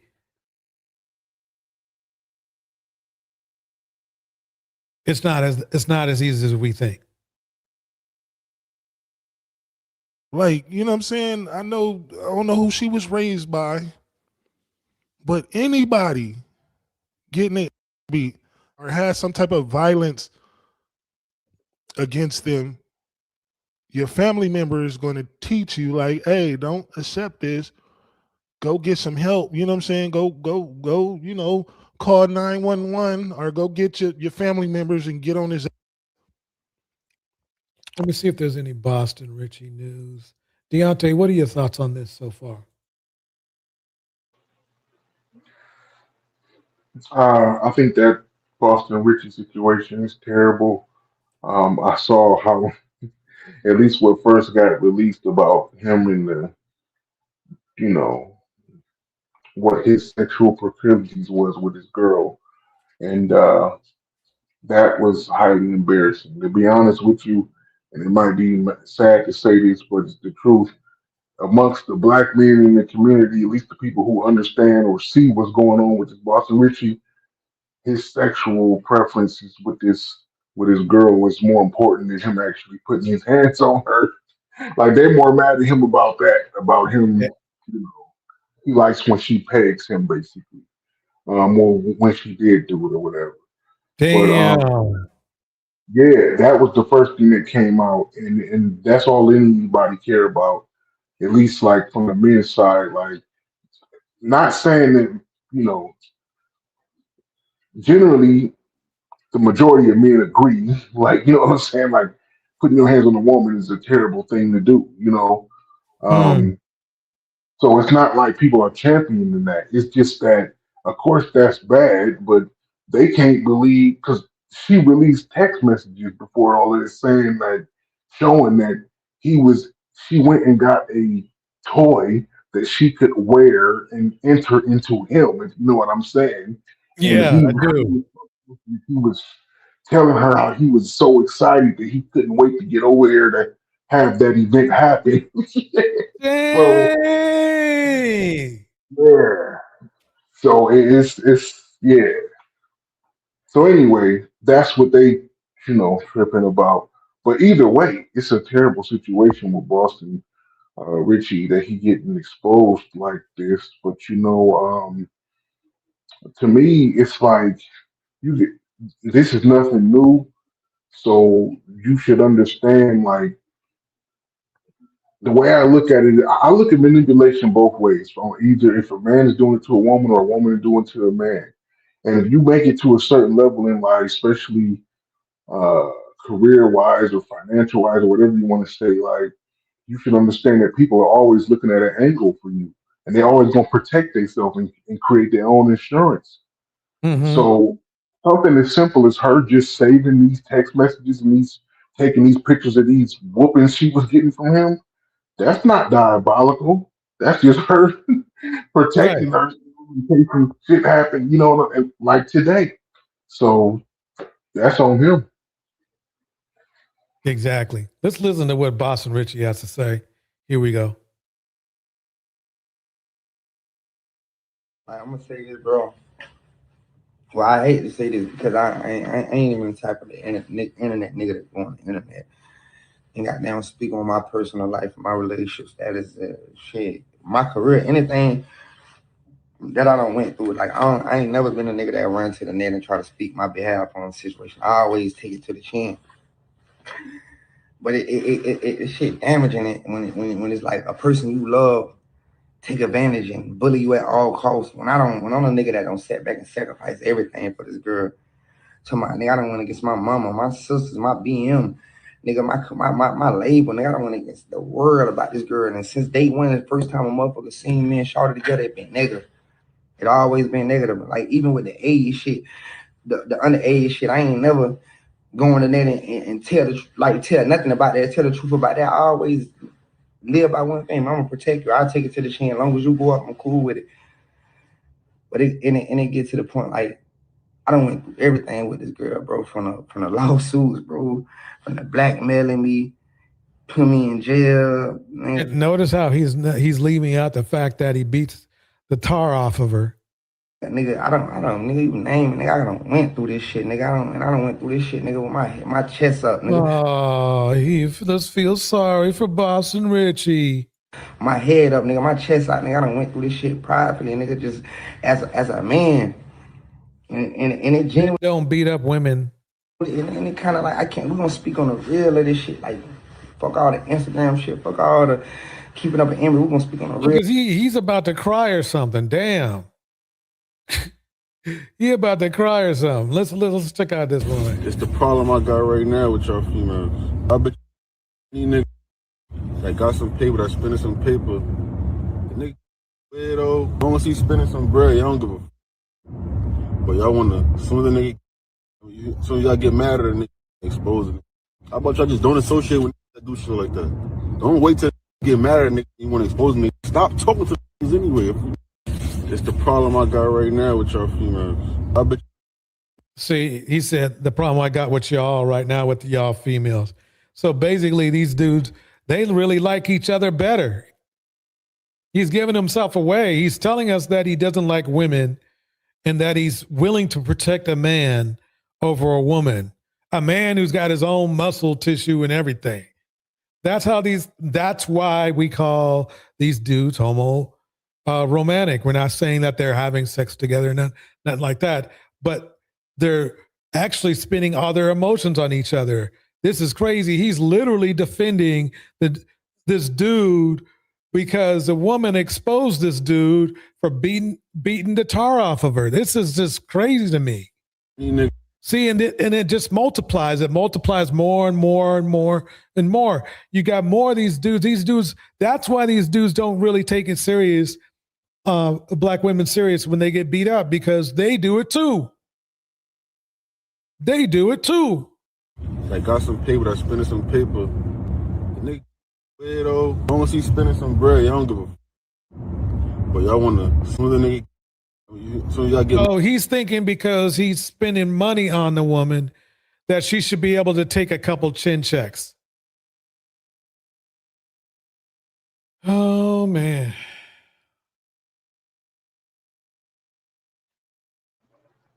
Hey DJ, I'm sorry. I just wanted to say, yeah, I totally agree with what you just said. That was terrible that he said that. Like, you thought that every time you cheated on your girl, you could just give her money and she would be cool with that. Now, Right. here go the thing. If y'all had that kind of agreement beforehand, that's cool. But I'm sure that's not what it was. You know what I'm saying? You just Right. you just start just giving her money thinking it was cool. And she might have accepted that shit the first time, thinking like, oh, okay, like he ain't gonna do this again. He's sorry, he gave me all this money. And then he started doing it 2 and 3 times and thinking, oh, this all I gotta do. Well, as long as he keep running up the bag, he can just keep cutting her Right. checks. I mean, at one point he says, "But hey, baby, listen, summertime coming. I got 30 chicks lined up, so I'm gonna give you 10,000 for each chick." You know what I'm saying? So here goes $30,000 Yeah. check. I'm gonna cheat on you. Like, I mean, no, hold on. There are women out there who would do that shit for him, but that's who he got to go after. The problem with these guys who do this shit is that they get selfish, and it's easy to get selfish in any situation, to be for real. But they see a woman, they really want her, and they see like, okay, I can't treat her like a hoe, like I do all these other girls who willing to accept this. So I'm gonna lie to her and do the same thing to her. Boom. It's not gonna work out. Like you gotta really revamp who you are, or just keep sticking to the, to the super promiscuous females. But it just don't work like that for a lot of them, and he found out the hard way. You nailed it. You nailed it. All right, let's go over one video for where's he at?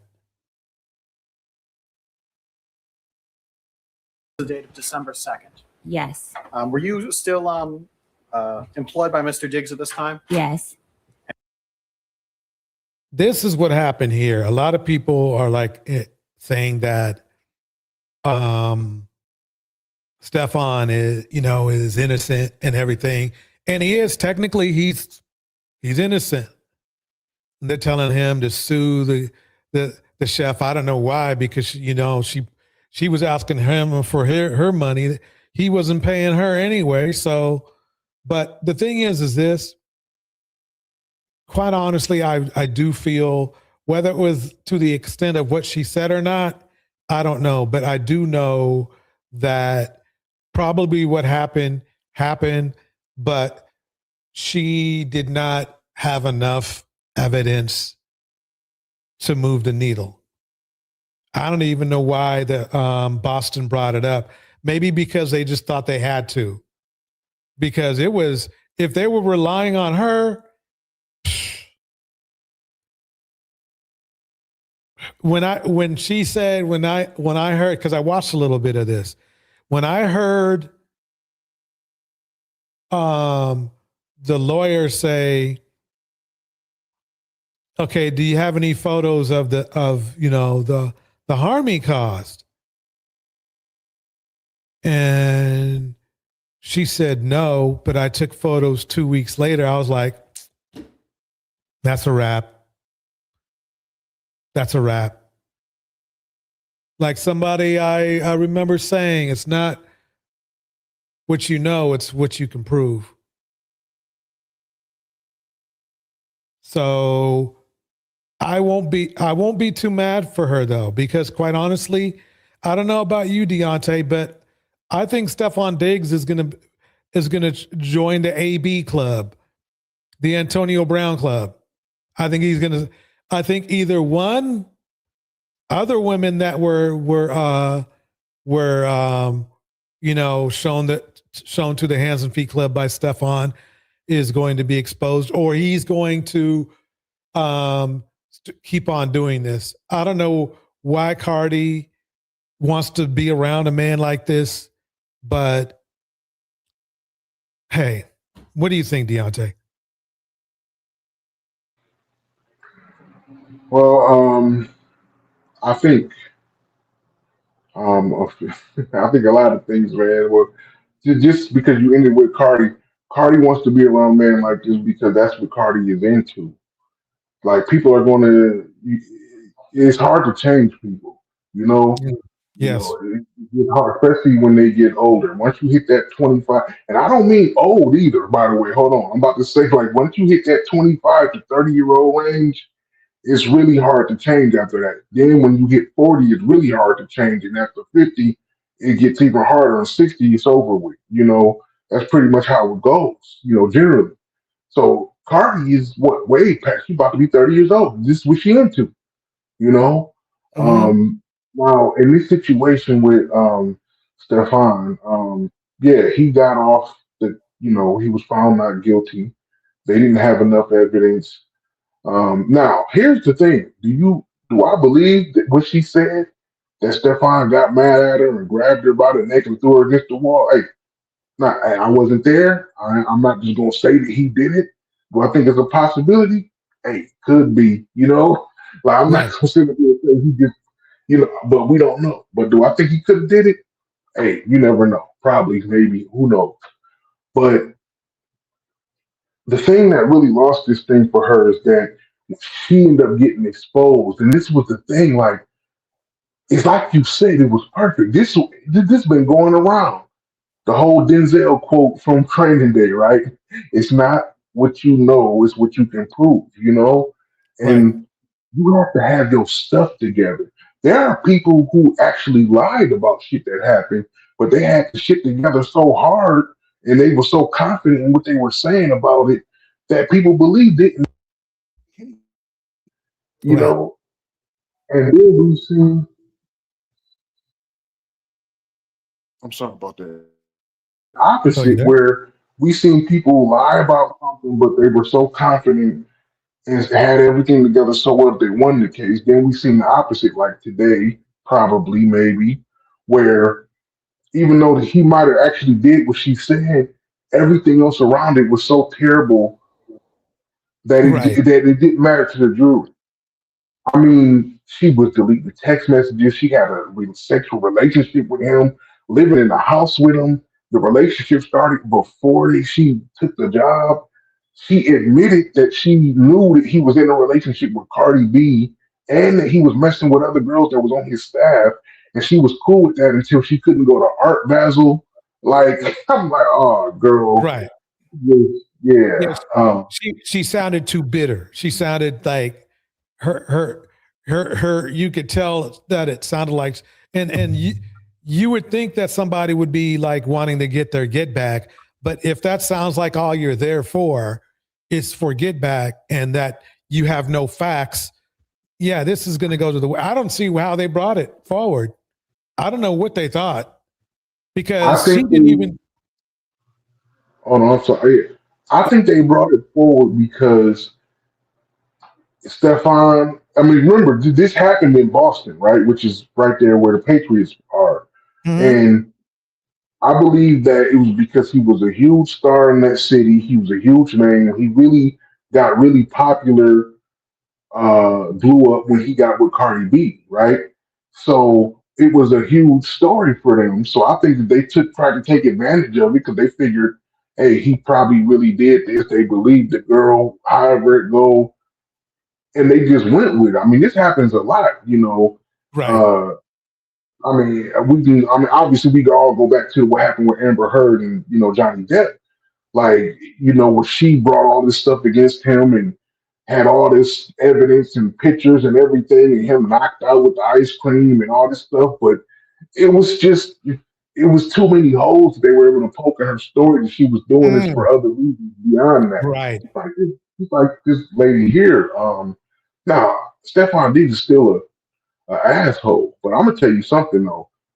At one point, Stephone thought he was the man. Think about this. At one point, he was directing traffic, and the cars that he was directing was women. You know what I'm saying? I mean, this dude side chicks, women working for him. He had literally Cardi B, one of the biggest stars on the planet, and he was just trafficking them. And some of these women knew, like this chef here, knew that he was doing this. Like Right. she was sexually involved with him, knowing that he was in a relationship with Cardi B and messing with other people that she worked with. So the whole thing was just too messy. And the big thing is when they caught her with the 5 million. When they asked her, if her lawyer asked Stephone for 5.5 million, and she said that she didn't know how to answer the question because it was client lawyer privilege or whatever, and they were like, well, no, because your lawyer asked him. So I just was like, oh yeah, her credibility was just shot. And that's sad because if he really did that to her, it all got messed up because she was involving herself with all this other, I don't know what to call it, a damn circus. And he was the ringleader. Right. I mean, the thing is that at the end of the day, she doesn't have to worry about her get back. She's not getting any money, right? And he's not going to be convicted either because there wasn't enough evidence that they could just say, yeah, you did it for sure. They may have known he did it for sure. He knows he did it for sure. She knows he did it for sure. The prosecutors know he did it for sure. The defense knows it, but it's all about proof. And that wasn't there. That was the thing that's there. This is the thing though. Out of all of this, if she doesn't have to worry about karma or revenge or anything of that, because the NFL is hyper cautious when it comes to this. They'll do their own investigation. They got better, attorneys than most states do. Do you see where I'm coming from? So they know they got better attorneys and investigators and whatever than states do. The NFL and the franchises do. So basically, the thing is this. Don't get me wrong. I think another team will give him a chance, but he ruined his own value. He destroyed his own value, and everybody has to understand that. Everybody knew he was with Cardi B, but if he wants to go around and be a straight up hoe, let's face it, and he was, then he cannot be mad. Like, for example, Brian McKnight is for ruining his career. What makes these men so hypersexual is beyond me. It's like, it's to the point where it's different. You almost could give a nobody a break for being hypersexual because what else does he have? He has nothing else. This man I will have to admit, and I do not like him. I am not a fan of the Patriots, but I will say this about him. This man had all the talent. He is one of the best wide receivers in the game today. And he gave all that away to be sexual because that's how, let's face it, what else is it? What else is it? Stephone is definitely one of the top 10 receivers in the league. He had 1,000-yard season last year. I mean, if it wasn't for this situation, he would still be with the Patriots, still be making his money. Like Stephone had a nice contract. He still brought home, I think he made 18 or 19 million in his signing bonus. I mean, but here's the thing though. I believe that he's going to actually be all right. Now we'll see, obviously, in the next few months what's going to happen. I think that the teams were waiting to see what happened with this case.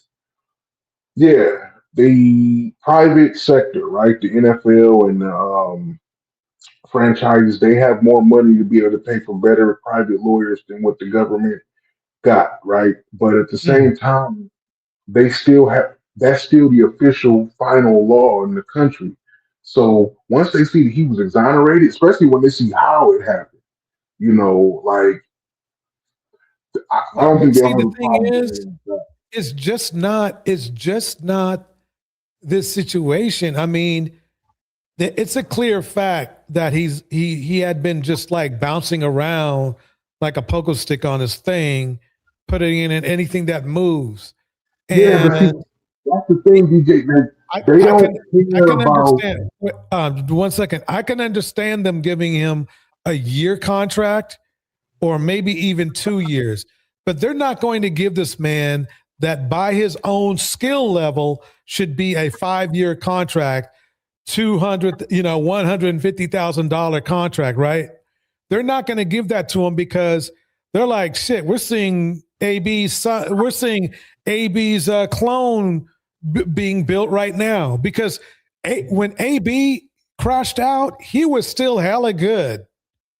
When he crashed out, he was still a very viable NFL wide receiver. He was like, he may have at the very end, he may have not been like a number one, more like a 1A or a super 2, but he was still very, very, very effective. And he threw that away, I don't know, for whatever reason. And I just truly feel that Diggs is on the same road. I think they all have a lot of kids by different women. They don't have any discipline whatsoever. If you keep them on the field, if you could make them a house, right outside the stadium, right? With security that only let one woman in at a time, I would give him more, but he's gone, and they're going to see that. The NFL has gotten a little bit more. Before they just didn't care. As long as they showed up on Sunday, they don't care what these guys were doing, right? But especially for the Patriots, after what's his name, Aaron, what was the guy's name who passed away? But that's a whole thing. That's a completely different side of the spectrum from having multiple women and then killing somebody. Aaron Hernandez was a murderer. Yeah, but no, there's some similarities though. They were both out hoeing and doing stuff and going to clubs and all that kind of stuff. I'm not gonna start saying that. I know what you mean, DJ, but you got to remember there are lots of men who play professional sport, basketball, and NFL to be more specific.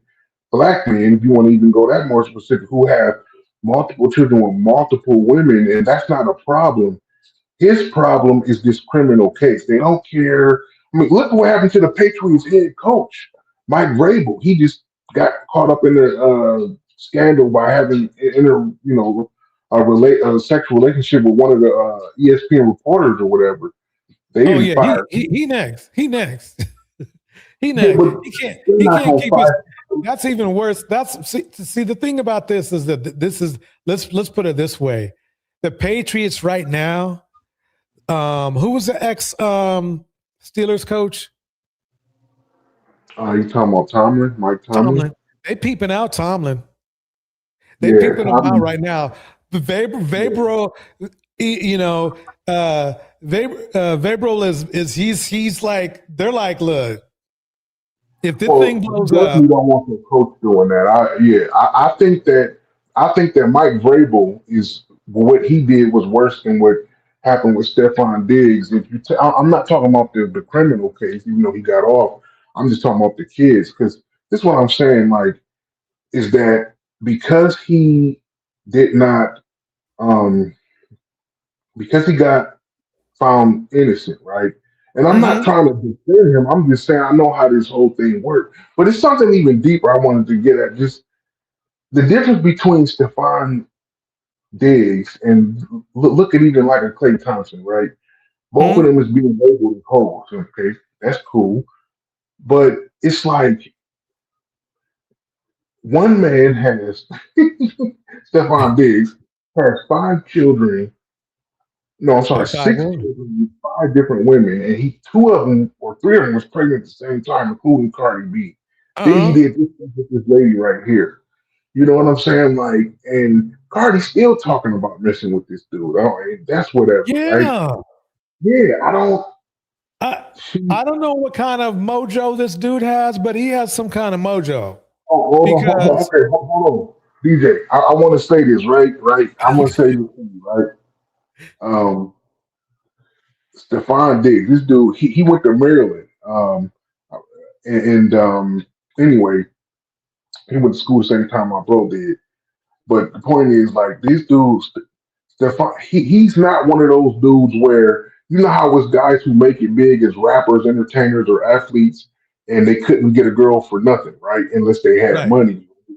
Stephone's not like that. If Stephone was a regular broke ass nigga on the corner, he could still pull chicks.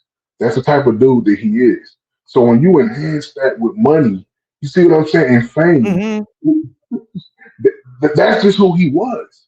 Now, that don't mean you got to be a hoe. It's a bunch of dudes who know how to pull chicks who not hoes like he is. But and when I mean hoe, I'm talking about to the point to where you got 3, 4 kids who was all born in the same year, my guy. Like, what the hell are you doing? Right. So yeah, but I mean, like I said, I'm not defending him, but I do recognize what kind of person he is. Like, Cardi. There are some dudes who are just great seducers. Well, yeah, but I'm saying, yeah, exactly. So I'm saying, like, Cardi's into this type of dude. Like, he's the type of dude that she like. Plus, he already got that natural ability because not all of these men who have money, not all of them are like, they don't have that type of confidence. I don't know what to call it, like whatever you call it, like to be able to pull these women, like they don't have that. It's not a natural sauce that they have. So, and some women, like, when they live in that, when you're a woman, you live in a world where all these men have money, right? And you got access to all these men with money, and you can have any one of them. You're gonna be attracted to the one. The money don't matter no more to you now, because they all got it. So you attract to the one that most aligns with you. It's the same thing with a man. If a man got money, he got access to all these beautiful women. The beauty don't matter no more. They all beautiful. He's just looking for the one that more aligns with him. I'm talking about as a wife, not as to learn through. So it's the same thing with them. Yeah.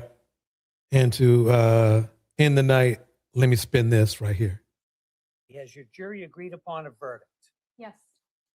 On count 1, strangulation or suffocation, what is your verdict? Guilty or not guilty? Not guilty. On count 2, the charge of assault and battery, what is your verdict? Guilty or not guilty? Not guilty. Madam Forelady, members of the jury, hearken to your verdict as the court has recorded it.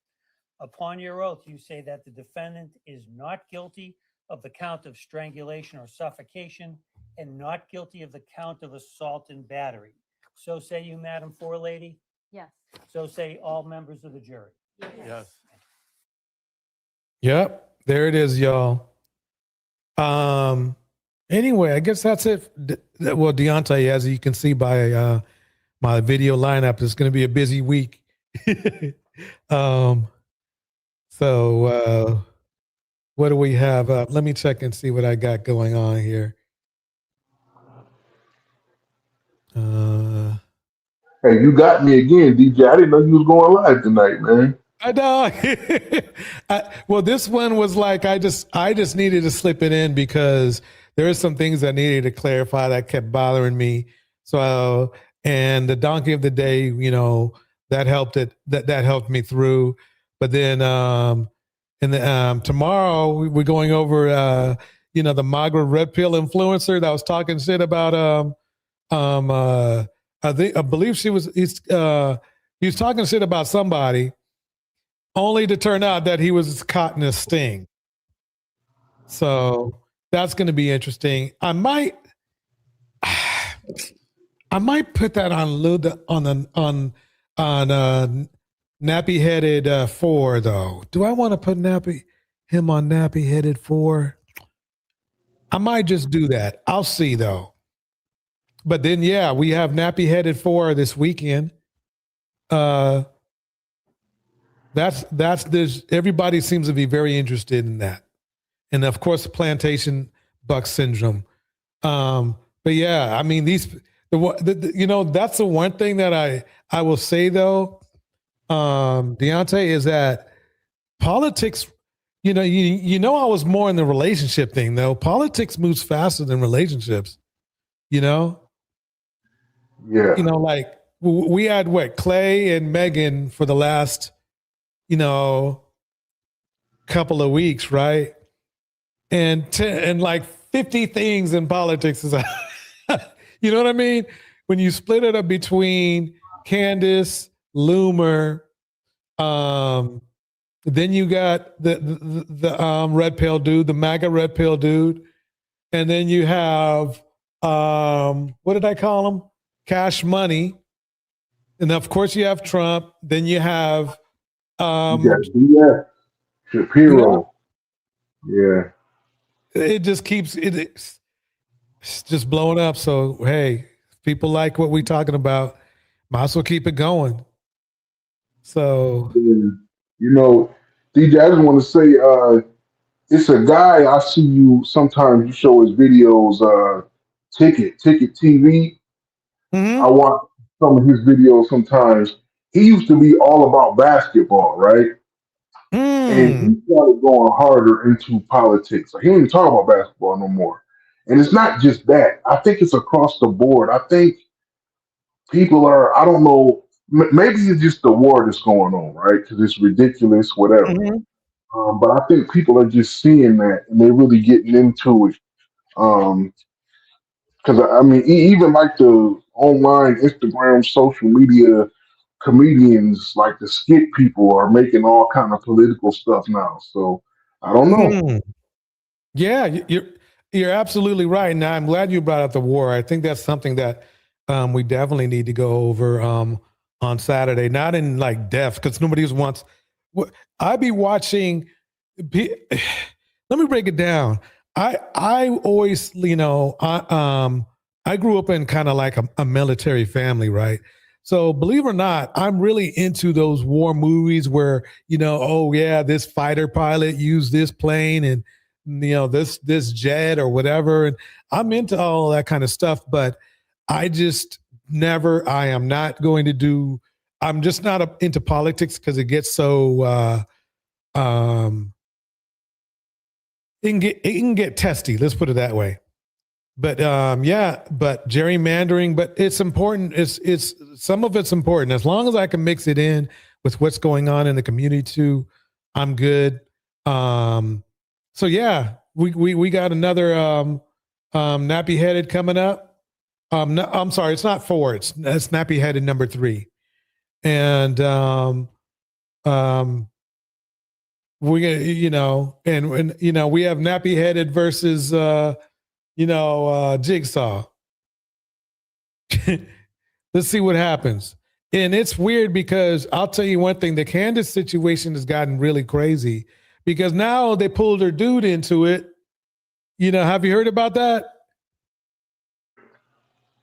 I heard about that. They tried to pull her husband into it. See, have you heard about what's going on with Ben Shapiro's channel? His company, Daily Wire, they're going down. They done had a bunch of layoffs. They're losing views. A year ago, they was doing 122 million views a month. Now they're only doing like 20 million a month. So it's bad. And Candace is killing her. It's killing me. It's crazy. Yes. Candace is doing over $1 million, over 1 million views on all of her live videos. If you go look at Candace's page and just scroll through the last, they're all over 1 million. And if you look at Ben Shapiro's page, they're not even hitting 200,000, barely.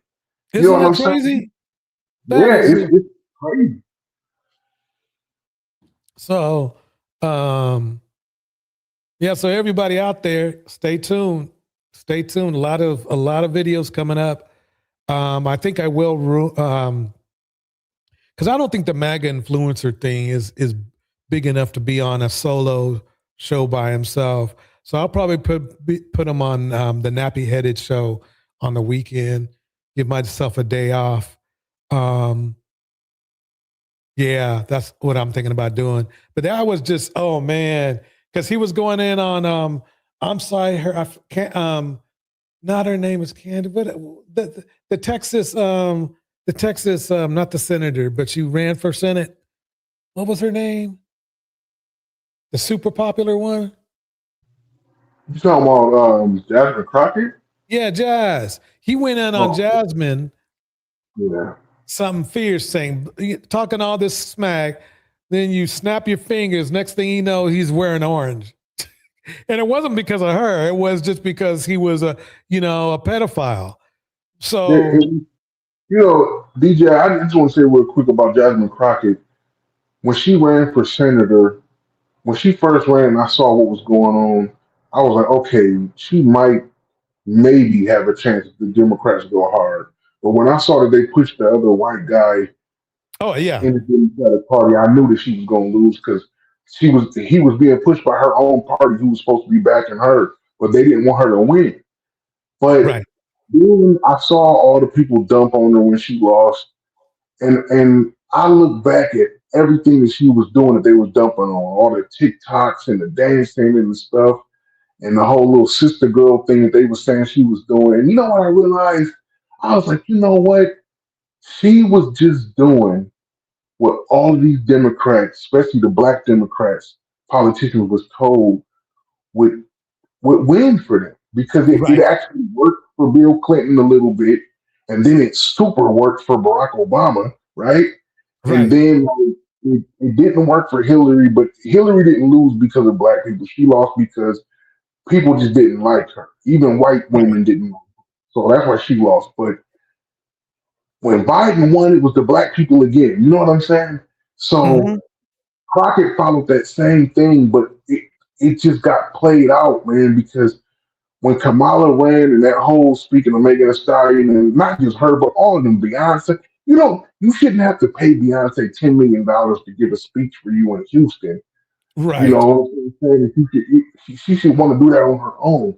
A lot of celebrities back these politicians on their own without being paid. You had to pay Beyonce because she didn't back you. You know what I'm saying? So yeah, if you have to pay somebody, I agree with you because really, quite honestly, for Beyonce, that was a bad thing for her to do to take money because it comes off fake, and she would have. That's just money that's going to be. People are going to be like saying, "Oh, shoot, she's just a gun for hire," you know.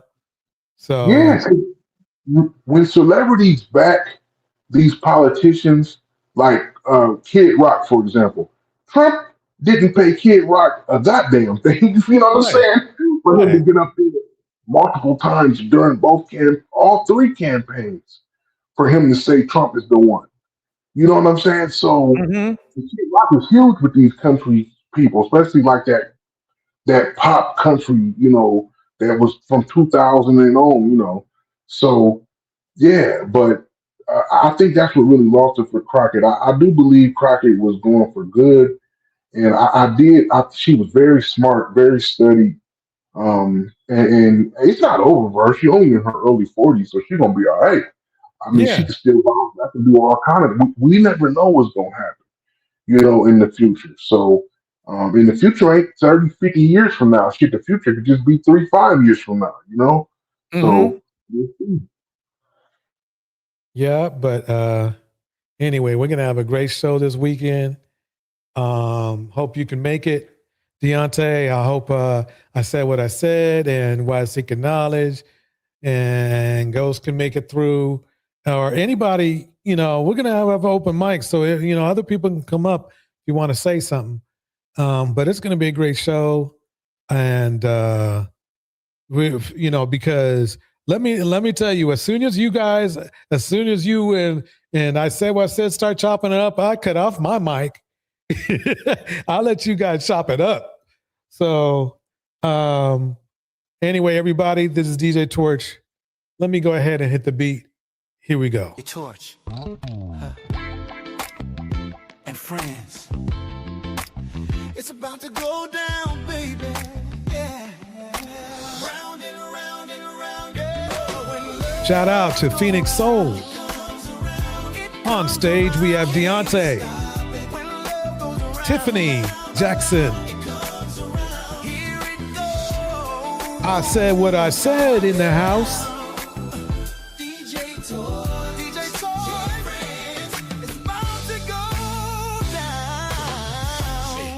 Henry Mars in the house. Henry Mars with those bars.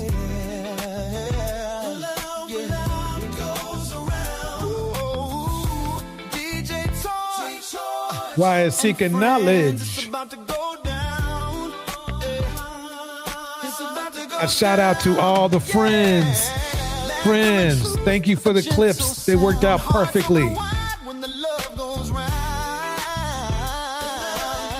Tevin, the lifestyle guy, was in the house.